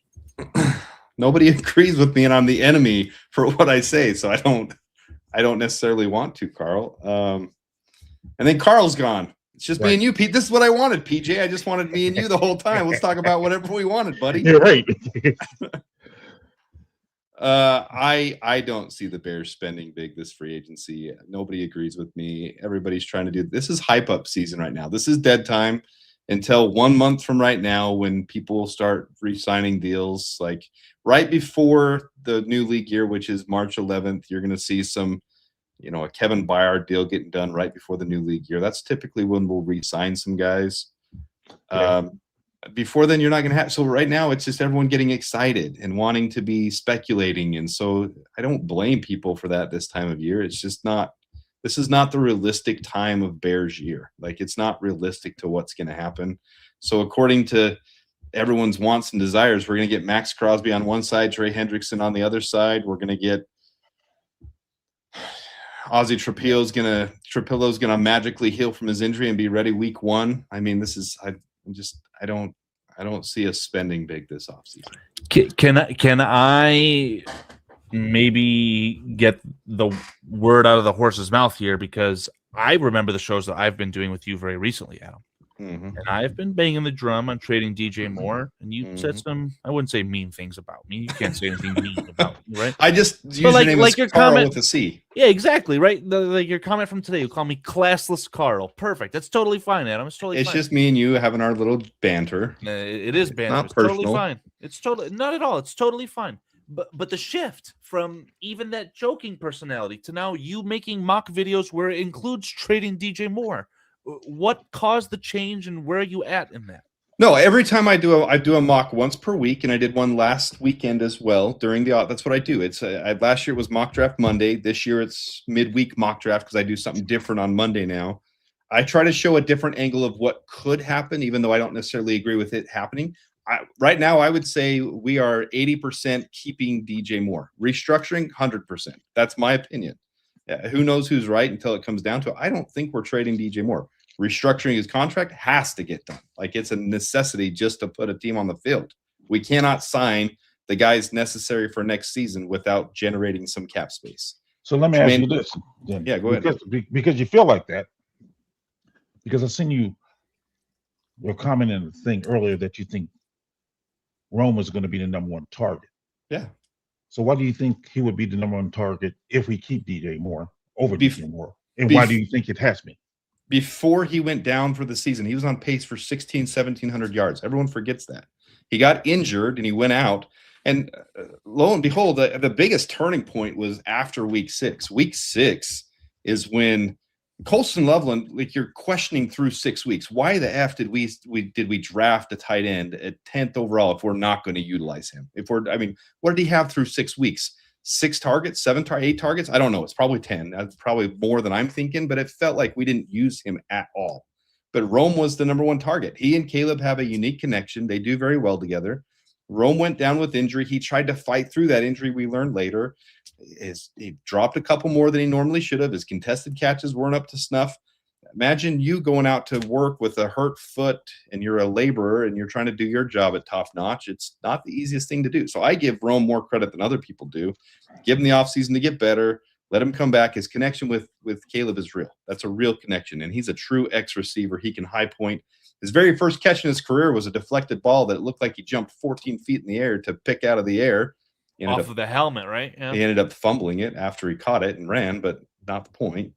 I mean, he's a unique player. So I think it'll be Rome number 1 next year, Colston Loveland number 2, Luther Burden number 3, and DJ number 4.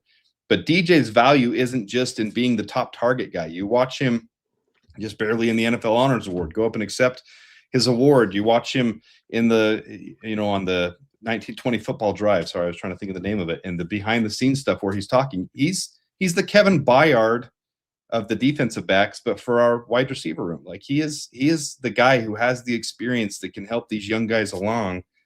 I'm not saying he's worth wide receiver 1 money, but remember, he's getting paid so much because we did this whole thing where you push back contracts. He's the first one we did that with. So he's getting paid this year and next year more than it looks like because we paid him less in the previous years, and that was his extension. So I just don't. I see there's a lot of restructure room, and not a ton of it's guaranteed. And I think by the time the next couple years come along, he will recognize his role. And when that time comes for that extension, he'll say, okay, do I want to stay in Chicago or do I want to get traded somewhere else? But I don't think that's this offseason. Maybe next offseason, maybe he extends for 5 more years after we win a Super Bowl and he says, I want to stay here forever. So he extends 5 years on a $10 million a year contract just to retire here. I don't know. We'll see. Okay. Riddle me this, Adam. And I had the exact same thought as Chad Spieger as he was putting this into the chat. Chad Spieger says that Luther is going to be the number one receiving option. Watch. How shocked, surprised, what would your thoughts be if the Bears ended up designing an offense? I mean, we'll never know that until the season unfolded.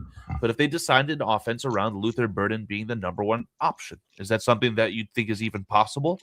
Can I tell you how glorious this conversation is? Do you remember 2 years ago when we were beyond elated to the moon that DJ Moore was traded for, that we had Darnell Mooney and Equanimous St. Brown as our receiving options? I mean, how glorious is that we're even having this conversation about Luther Burden, Cole Kmet, DJ Moore, Colston Loveland, Roma Dunze. Like, this is a conversation we're having in Bears world. Like, 2 years ago, we were begging for weapons on offense.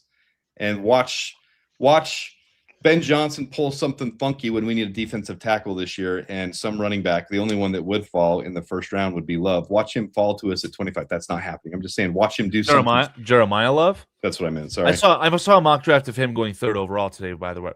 He's going top 10. He'll probably go to the Saints at 8. But either way, watch him fall to us, and then Ben Johnson drafts him and trades DeAndre Swift, just like the exact same thing that happened in Detroit. Or watch some other position get drafted that we aren't.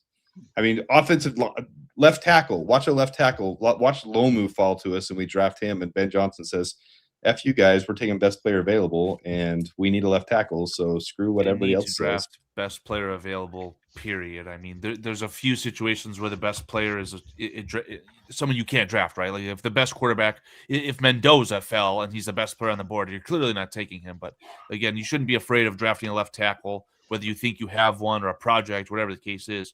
If an elite left tackle falls, you draft them. Ideally, if an elite defensive lineman falls, you draft that player too. What if wide receiver falls to 25? There isn't a player in this draft who I'd feel comfortable adding to this room in that situation, though. Like Makai Lemon. I watched Makai Lemon open up his cheeks and do what he did against Michigan, and that player's still not good enough. Even if your board has these players, there's certain players you're not going to take best player available. We are stacked at wide receiver, tight end. You're not going to do that again this year. So I agree with you to a certain extent of best player available within the realm of our needs, though. Well, I mean, like, let's say a player you felt so incredibly confident in that Larry Fitzgerald fell to you at 25, the new Hall of Famer, as a couple hours ago, and 1 hour ago, right? If actual Larry Fitzgerald fell to you, you just take that player and figure it out. But again, that's such a unique situation that will not happen. I hear what you're saying. Yeah. All these comments about Rome in the thread, they crack me up because people they're so short-sighted to forget that Rome. Yes. The first 2 months, Adam, sorry to cut you off, Rome Odunze was getting far and away double targets compared to any other player. Ben Johnson in this offense wanted Rome to take off. He was on pace for 1,700, and his rookie year, he set a record for contested catches. Like we forget so quickly, this player played under injury, and so he dropped a couple and he didn't play up to his best. He wasn't 100%, but my goodness, Rome is a special talent. He's still the number one wide receiver, in my opinion, ahead of Neighbors, ahead of Marvin Harrison Jr. in that draft class. And I stick by it. I really think Rome is going to be special. I really believe DJ is actually a better receiver than what Rome is.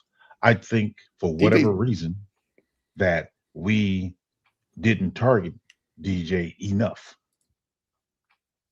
DJ's got that vet mentality to me. He's got the understanding of routes.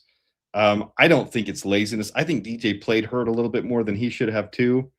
But I think I don't have the answer for DJ. But DJ is a really, I mean, when his number was called, he came through on the clutch so many times at the end of the season, in the playoffs. He's got the vet experience, like he knows football. I don't have the answer to why DJ struggled for a couple spats during the season. The very last play, who knows what happened there? Miscommunication, whatever it is. But yeah, I try to stay away from that topic. With I try to stay away from the Caleb Williams topics when he does something wrong, because I think some people misinterpret what I'm giving my opinion on that. But to DJ's point, I think DJ he didn't have that many drop passes, and I just thought we should have targeted him more. So, but before this season started, and before we really fully understood what Luther Burden was, I thought that DJ Moore could be your slot wide receiver that could also be kind of that weird gadget player as well, because of how fantastic he is at getting yards after catch. But at this point, and no disrespect to DJ Moore, I think that Luther Burden is just so far and away better at that role. I think they need to reinvent the wheel with DJ and find a better role for him, if that makes sense. I saw Cliff Victoria made a comment about how if he could be the Adam Thielen for this offense, depending on how you feel of Adam Thielen, I think that's a very high praise. So I don't know. I want the football to go into DJ Moore's hands down the field. Not short, not behind the line of scrimmage, not as a fucking running back. Let's get the ball to DJ Moore down the field and see what he can do at that point. Because clearly, at its best, it's the best moment in football, right, Adam? That's DJ Moore winning an award for receiving the football down the field. Well, I mean, that's what DJ's always been known at, though, is a yak guy. Like he can play the running back role after he gets the ball in his hands, like you're saying Luther Burden does, and he does. Luther Burden's still unproven to an extent. You've got to half a season to a season of experience with him, and he looks really good. So I hope he keeps it up, and I hope someone like DJ is there to help coach him up, because I'll go as far as to say I absolutely believe Luther Burden got some, coaching from DJ Moore. I think DJ Moore is the ultimate team player. Oh, you brought up 1920 football drive, and I think that either the Rams game or the Packers playoff game, Luther Burden was effectively mic'd up. And the things that I heard, the way that he reacted to DJ Moore, not even big brother, he's dad. DJ Moore's dad to that wide receiver room. That guy is very, very good. And that's the only negative that I can come away with from trading a guy like that. He's a great football player, but when you lose all that experience, how do you fill that void? And I think that the Bears could handle it, but at the same time, I'm very happy that we don't have to deal with that right now. Well, you've got Antoine Randall in there too, and that's very valuable too. But clearly, I do believe I agree with you, Carl. I think that role is changing from DJ. He's becoming more of the, I don't know. He's not an old man. I mean, he's young. He's still young, but he's not. With Luther coming into the mix, Luther will take some of that, catch and get the ball in his hand and let him do some yucky work. But DJ still has some of the latest hands that catch. I mean, the play that got Play of the Year award is, he's reaching up last second, and he can. DJ Moore, based on that play alone, should be a player in Madden that has 95, 97 awareness. He's literally got his hands in the face. He's getting tackled, and he still completes the process of the catch. So I hear what you're saying. So, yeah, he does have some of the greatest late hands. I mean, oh my goodness, it's awesome. I love watching that. Who led this team in yards this year? I'm just curious if anybody knows. Wasn't it Colson Loveland? Yeah, Loveland, wasn't it? Was it? That's why I thought he should have gotten Rookie of the Year. I don't know the answer. I know there were 4 of them were all real close, and that's something I should know, but 763 yards, I want to say. I have to, after he looks this up, I have to bow out, because for anyone that doesn't know, my dog is, he has bone cancer, and we thought he was like DJ Moore. We were going to say goodbye this week. Wait, he had more yards than Loveland? No, Loveland had 713. DJ Moore had 600. If you're counting the playoffs, I was talking just regular season. Oh, okay. Yeah. So in a moment here, I'm going to leave. I'm going to leave right now. I just want to say, Adam, thank you for joining us tonight, man. Yeah, I got to leave in just a minute too. I told Carl earlier I got to go to something tonight. Cannot wait to talk to you about the draft in the future as it comes up. Unless you guys want to keep going, we can end this then, because I have to go to help my wife with my dog. Not to poo-poo on anyone here, I wanted to siphon Adam's knowledge, because he's doing all these videos and putting in all this extra work into Bear Down Sports for this upcoming draft cycle. I don't have no inside track this year, Adam. There's no Michigan players who are going to be going top 10. Don't even know if Michigan will have a top 32 player this year. Is there a player that you've identified, maybe not even for the Chicago Bears, that you look at this player and you say, wow, they're going to be great in the NFL? Anyone that comes to mind? Well, there's a bunch of them at the top. I really like David Bailey. Like, a lot of people are really stuck on Ruben Bain. Like we do our projections from last year to this year. And I like Ruben Bain. I think David Bailey's special. I think he's going to be I think he'll be defensive player of the year, or rookie of the year next year. I think David Bailey's going to be. Give us his elevator story. What position, what school? Well, he's an edge, and you're going to have to wait, because I haven't done my video on him yet. So I do my individual breakdown videos. You'll have to wait. For the Bears, though, I want to get Bears-centric. If you want a quick, and Shorty, I won't be long either. So if you have to go and you bow out, appreciate you sending me the link, and we have to do something more, buddy, because I'm glad you came on. I'm glad you accepted the link and came on and joined us tonight. It's always a pleasure talking with you, and absolutely you are correct. Go ahead. Yeah, so Bears-centric, Carl. I can see the Bears. I have my opinion that I want the Bears to get a defensive tackle, because after the first round, it's slim pickings. This class is not deep at defensive tackle. There's a lot of people. Can I pause you there? Yeah. What a shame that we don't know what we have in Shamar Turner because of the injury that forces us to have to draft another DT. Well, he's another tweener, though. They already announced last season they were moving to defensive end, so he's not even the solution there. We've held on, and you guys want to harass me about some of my wrong calls. I get things wrong. Not everybody gets everything right, but the things I've gotten right, I was the only person trashing on Andrew Billings last year, because I saw the reality of Andrew Billings.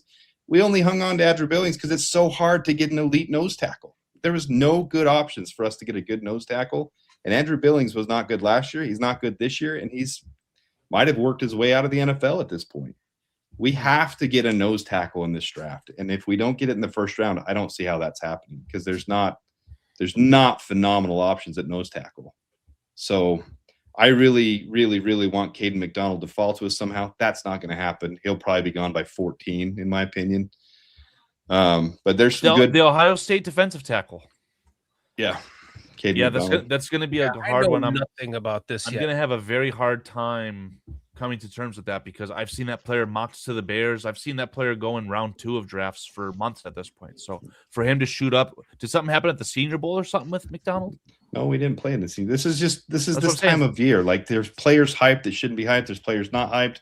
Players. I mean, look at last year. I told you, Carl, like as we were leading up to it, Walter Nolan and Kenneth Grant would be top 10-ish picks, right around that range. Everybody said I was so stupid for saying Walter Nolan is a first-round pick, let alone a top 10 pick. Walter Nolan was the best defensive tackle from this class, and he was taken at 15, at 6. He was right there at 15 or 16.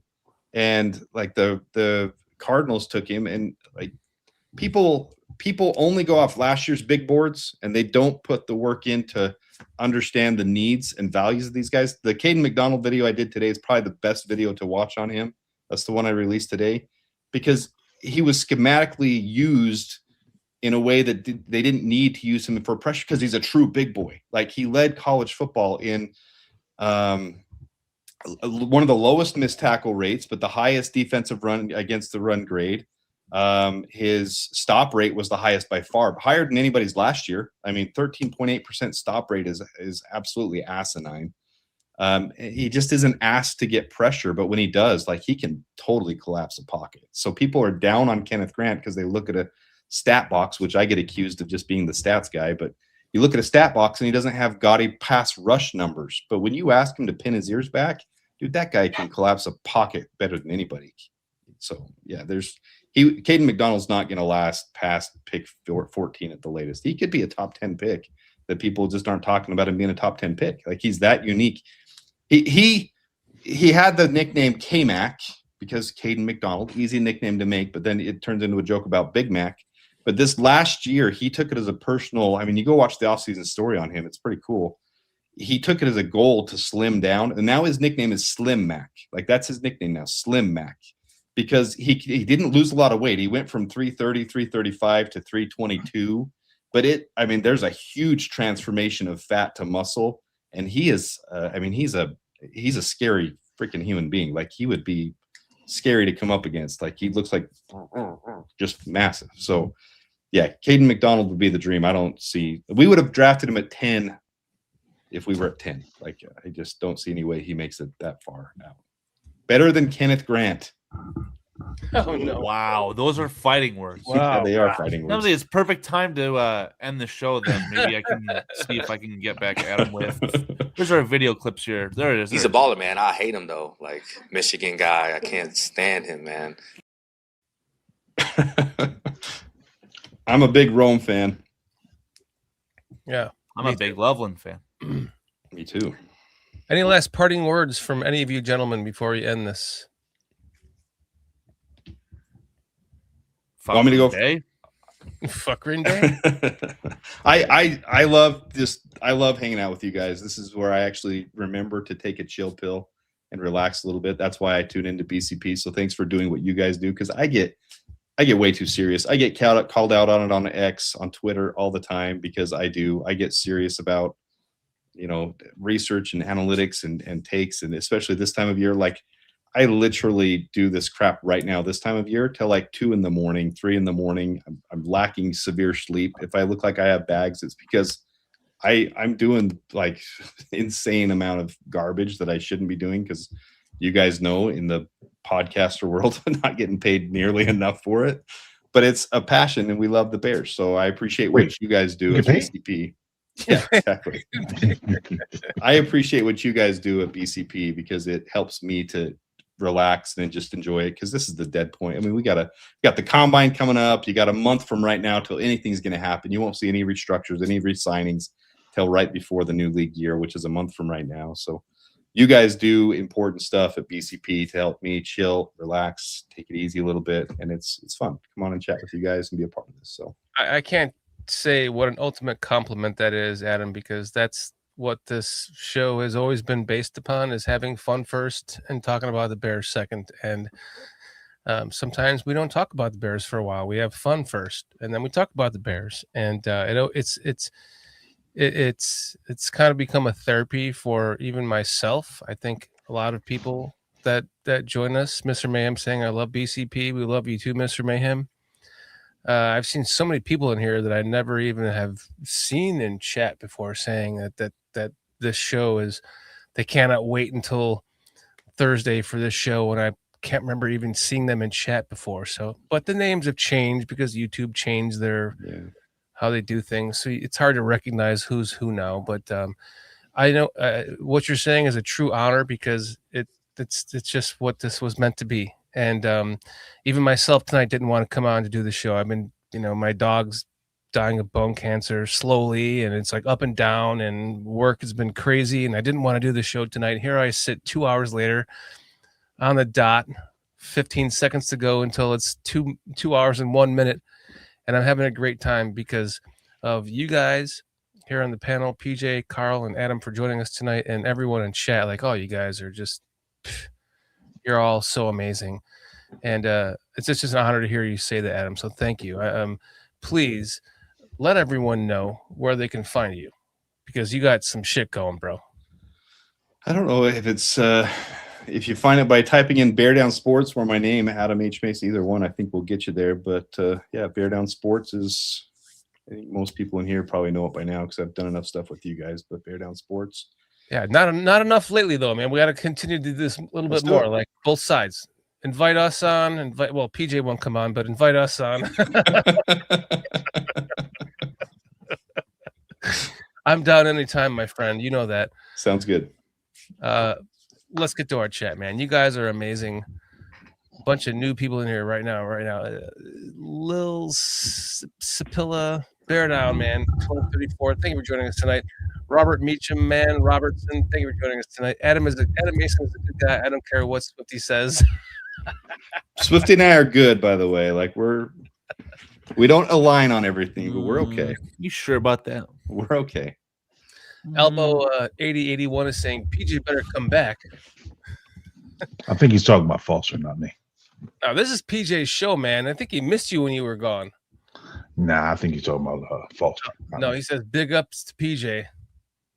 No, he's talking about Foster. Or she. Yeah.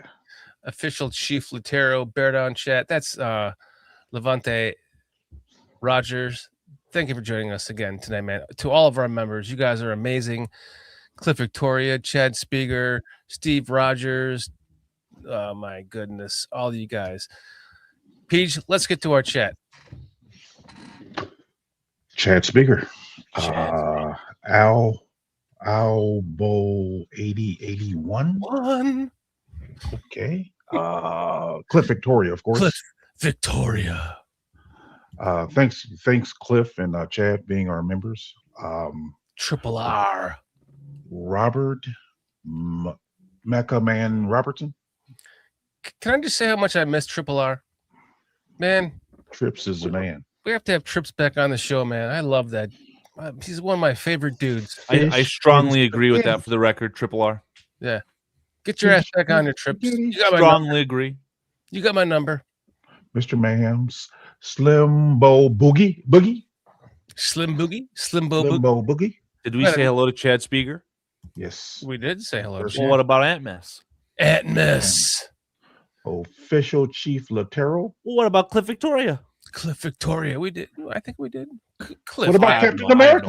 I have no idea. You know I love you, man. The What scroll. about Captain America? I was getting our final segment primed and ready, boys. Steve Rogers, Captain America. You are correct.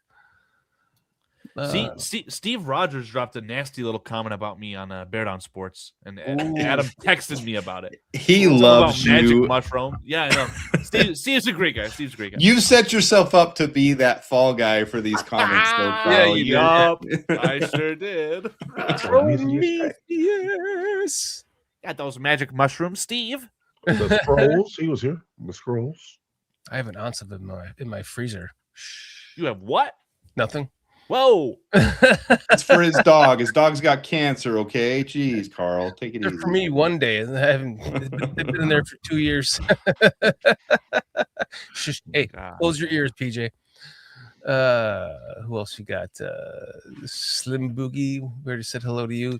We got another Charles 479. Thanks for hanging out with us tonight. John S. was here. John S. Great to see you, John S. Robert Meacham Robertson. Thank you, man. I know. You know, it's all dogs go to heaven. Thank you. Great to see you in here tonight. Man, you're awesome.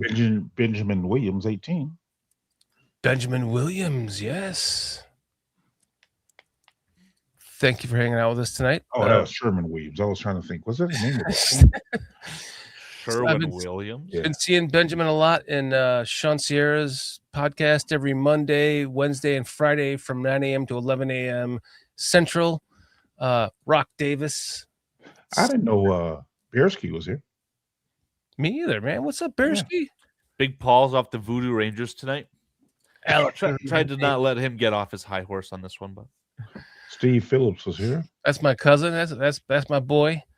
Still dwelling on I wasn't dwelling on fields there, Steve. So no. Clip that. Have you noticed that new feature, Adam, to make shorts from? I haven't. Oh, Carl will have to teach me. It's on StreamYard. I'm bro. not even. I don't even know anything about it. Oh, I'll have to look more into it. It's on StreamYard, bro. It's just then you can have it AI generate clips from your shows, and if you have a good clip that you want, you just say those 2 words I said, and that will clip that section for you. Really interesting. Yeah, pretty awesome. But you can always tell because they're all over the internet now. It's like, that guy used StreamYard to clip that shit. And that's Armando and Patty Lara, thank you for joining us tonight. Albo. Elbow? Is that Aldo? Is that Albo 8081. That's Aldo's burner account. I'm convinced. Excuse me. Who else we got in here? There are so many. Tony Moy, thank you for joining us tonight, Tony.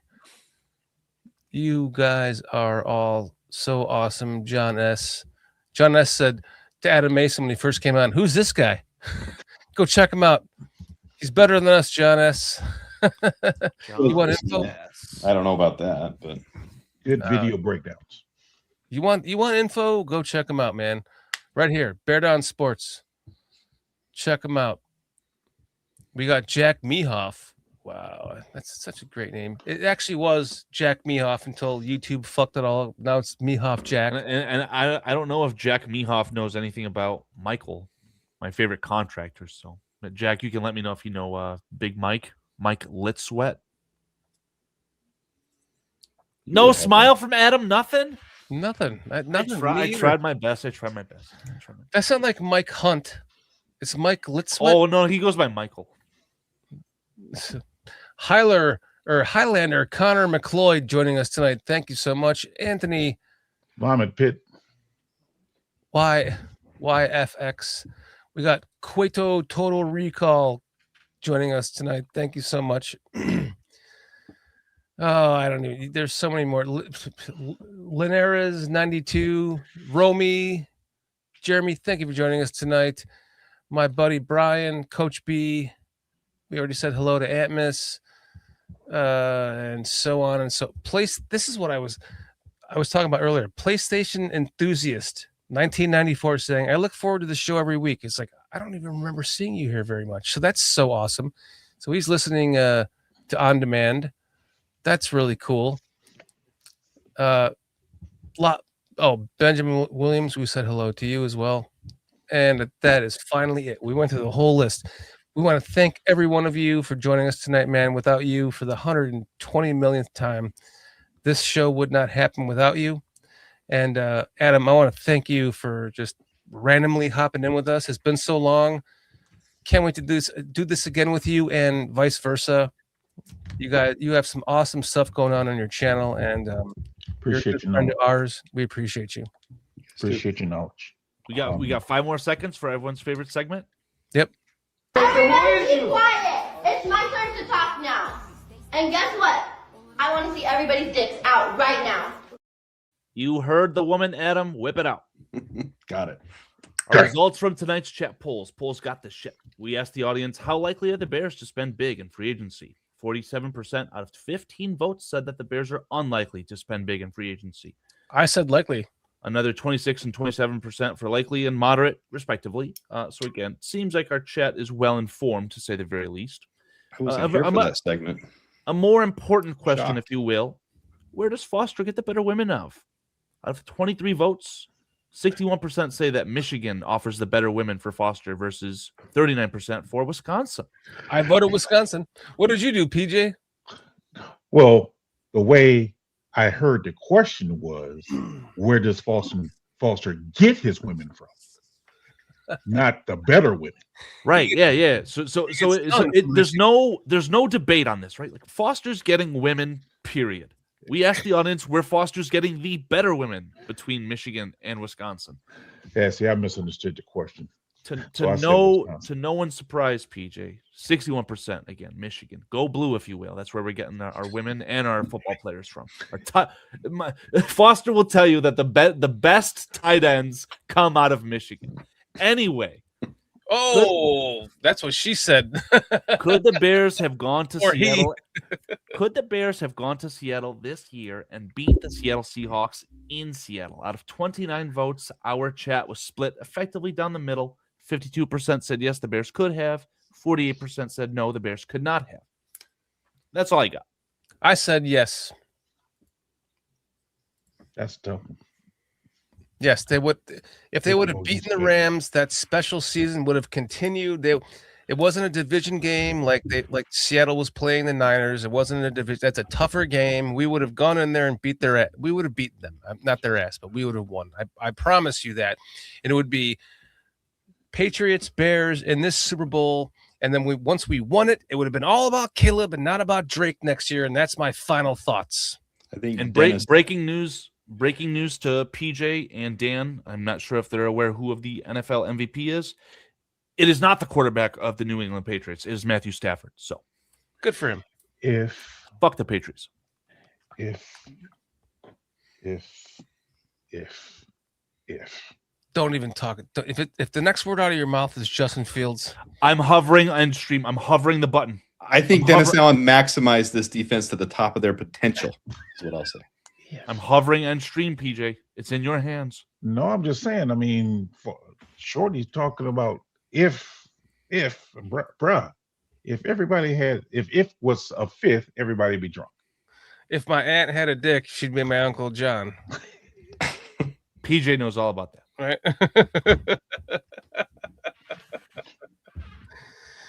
All right, man. Love you guys in chat. You guys are amazing. Adam, thank you for hopping on just randomly tonight, man. Can't wait to do more of this with you in the future especially during the draft. Better get your ass on here. We'll do the share thing again. We'll Let's talk. do it. We'll do it. Carl, awesome show. Thank you for doing a wonderful job producing tonight. Mm-hmm. We missed Foster. PJ, great to see you again, my friend, as always. And to do a show with you. When the Bears have a big trade, I'll hop on Adam's show and have a live reaction. So you're not coming on my show. They're gonna have a big trade, bro. They're not going to have a bit. You're not coming on my show. Hey, PJ. Unreal the way that you slid that in. Can I there write with that down? Whoa. Hold on. Adam wants PJ to come on the show, and then he wants to slide it in. Got it. Hey, PJ wants that Justin Fields rookie card. Oh, Adam just bowed out, man. He's like, I'm done. This is literally Adam. Fuck Green Bay. Irish goodbye. All right, guys. We will see you. By the way, the Bears show is discontinued until they're going to do it once a month starting. I don't even know, but they're more of a seasonal show. They're going to do it. They're going to try to do it once a month going forward. So just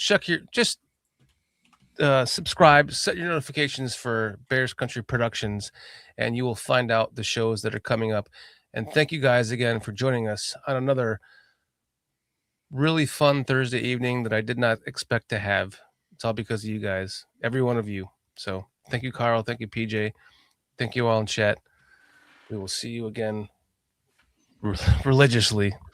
You guys have the best of evenings. God bless. Good night. See you next Thursday. Like to stroke my pussy, darling. A 2. Oh God, I missed DVD. Same. 1, a 2, a 3. That does not follow. What did he just say? I say God bless. Good night. Then you would have stood there and say that. Well, I should have clicked this Sure. one. Fuck Green Bay. I'm holding it in. Wait. What about this one? What about this? Actually thinking about doing fish and spaghetti. I'm actually pretty hungry, and fish and spaghetti doesn't sound bad right now. I'm gonna have some fish and spaghetti right now. We got to pull a plug. I had some catfish today. Fried catfish. Benjamin Williams saying, "I'll buy that card from you, Shorty." Which one? The 1 of 5? No, that's my. I'm buying an island with that card, dude. In like 15 years. Okay, let's get out of here. 1, 2, 3, 4. Bears. I'm waiting. Bears. We BCP, we BCP.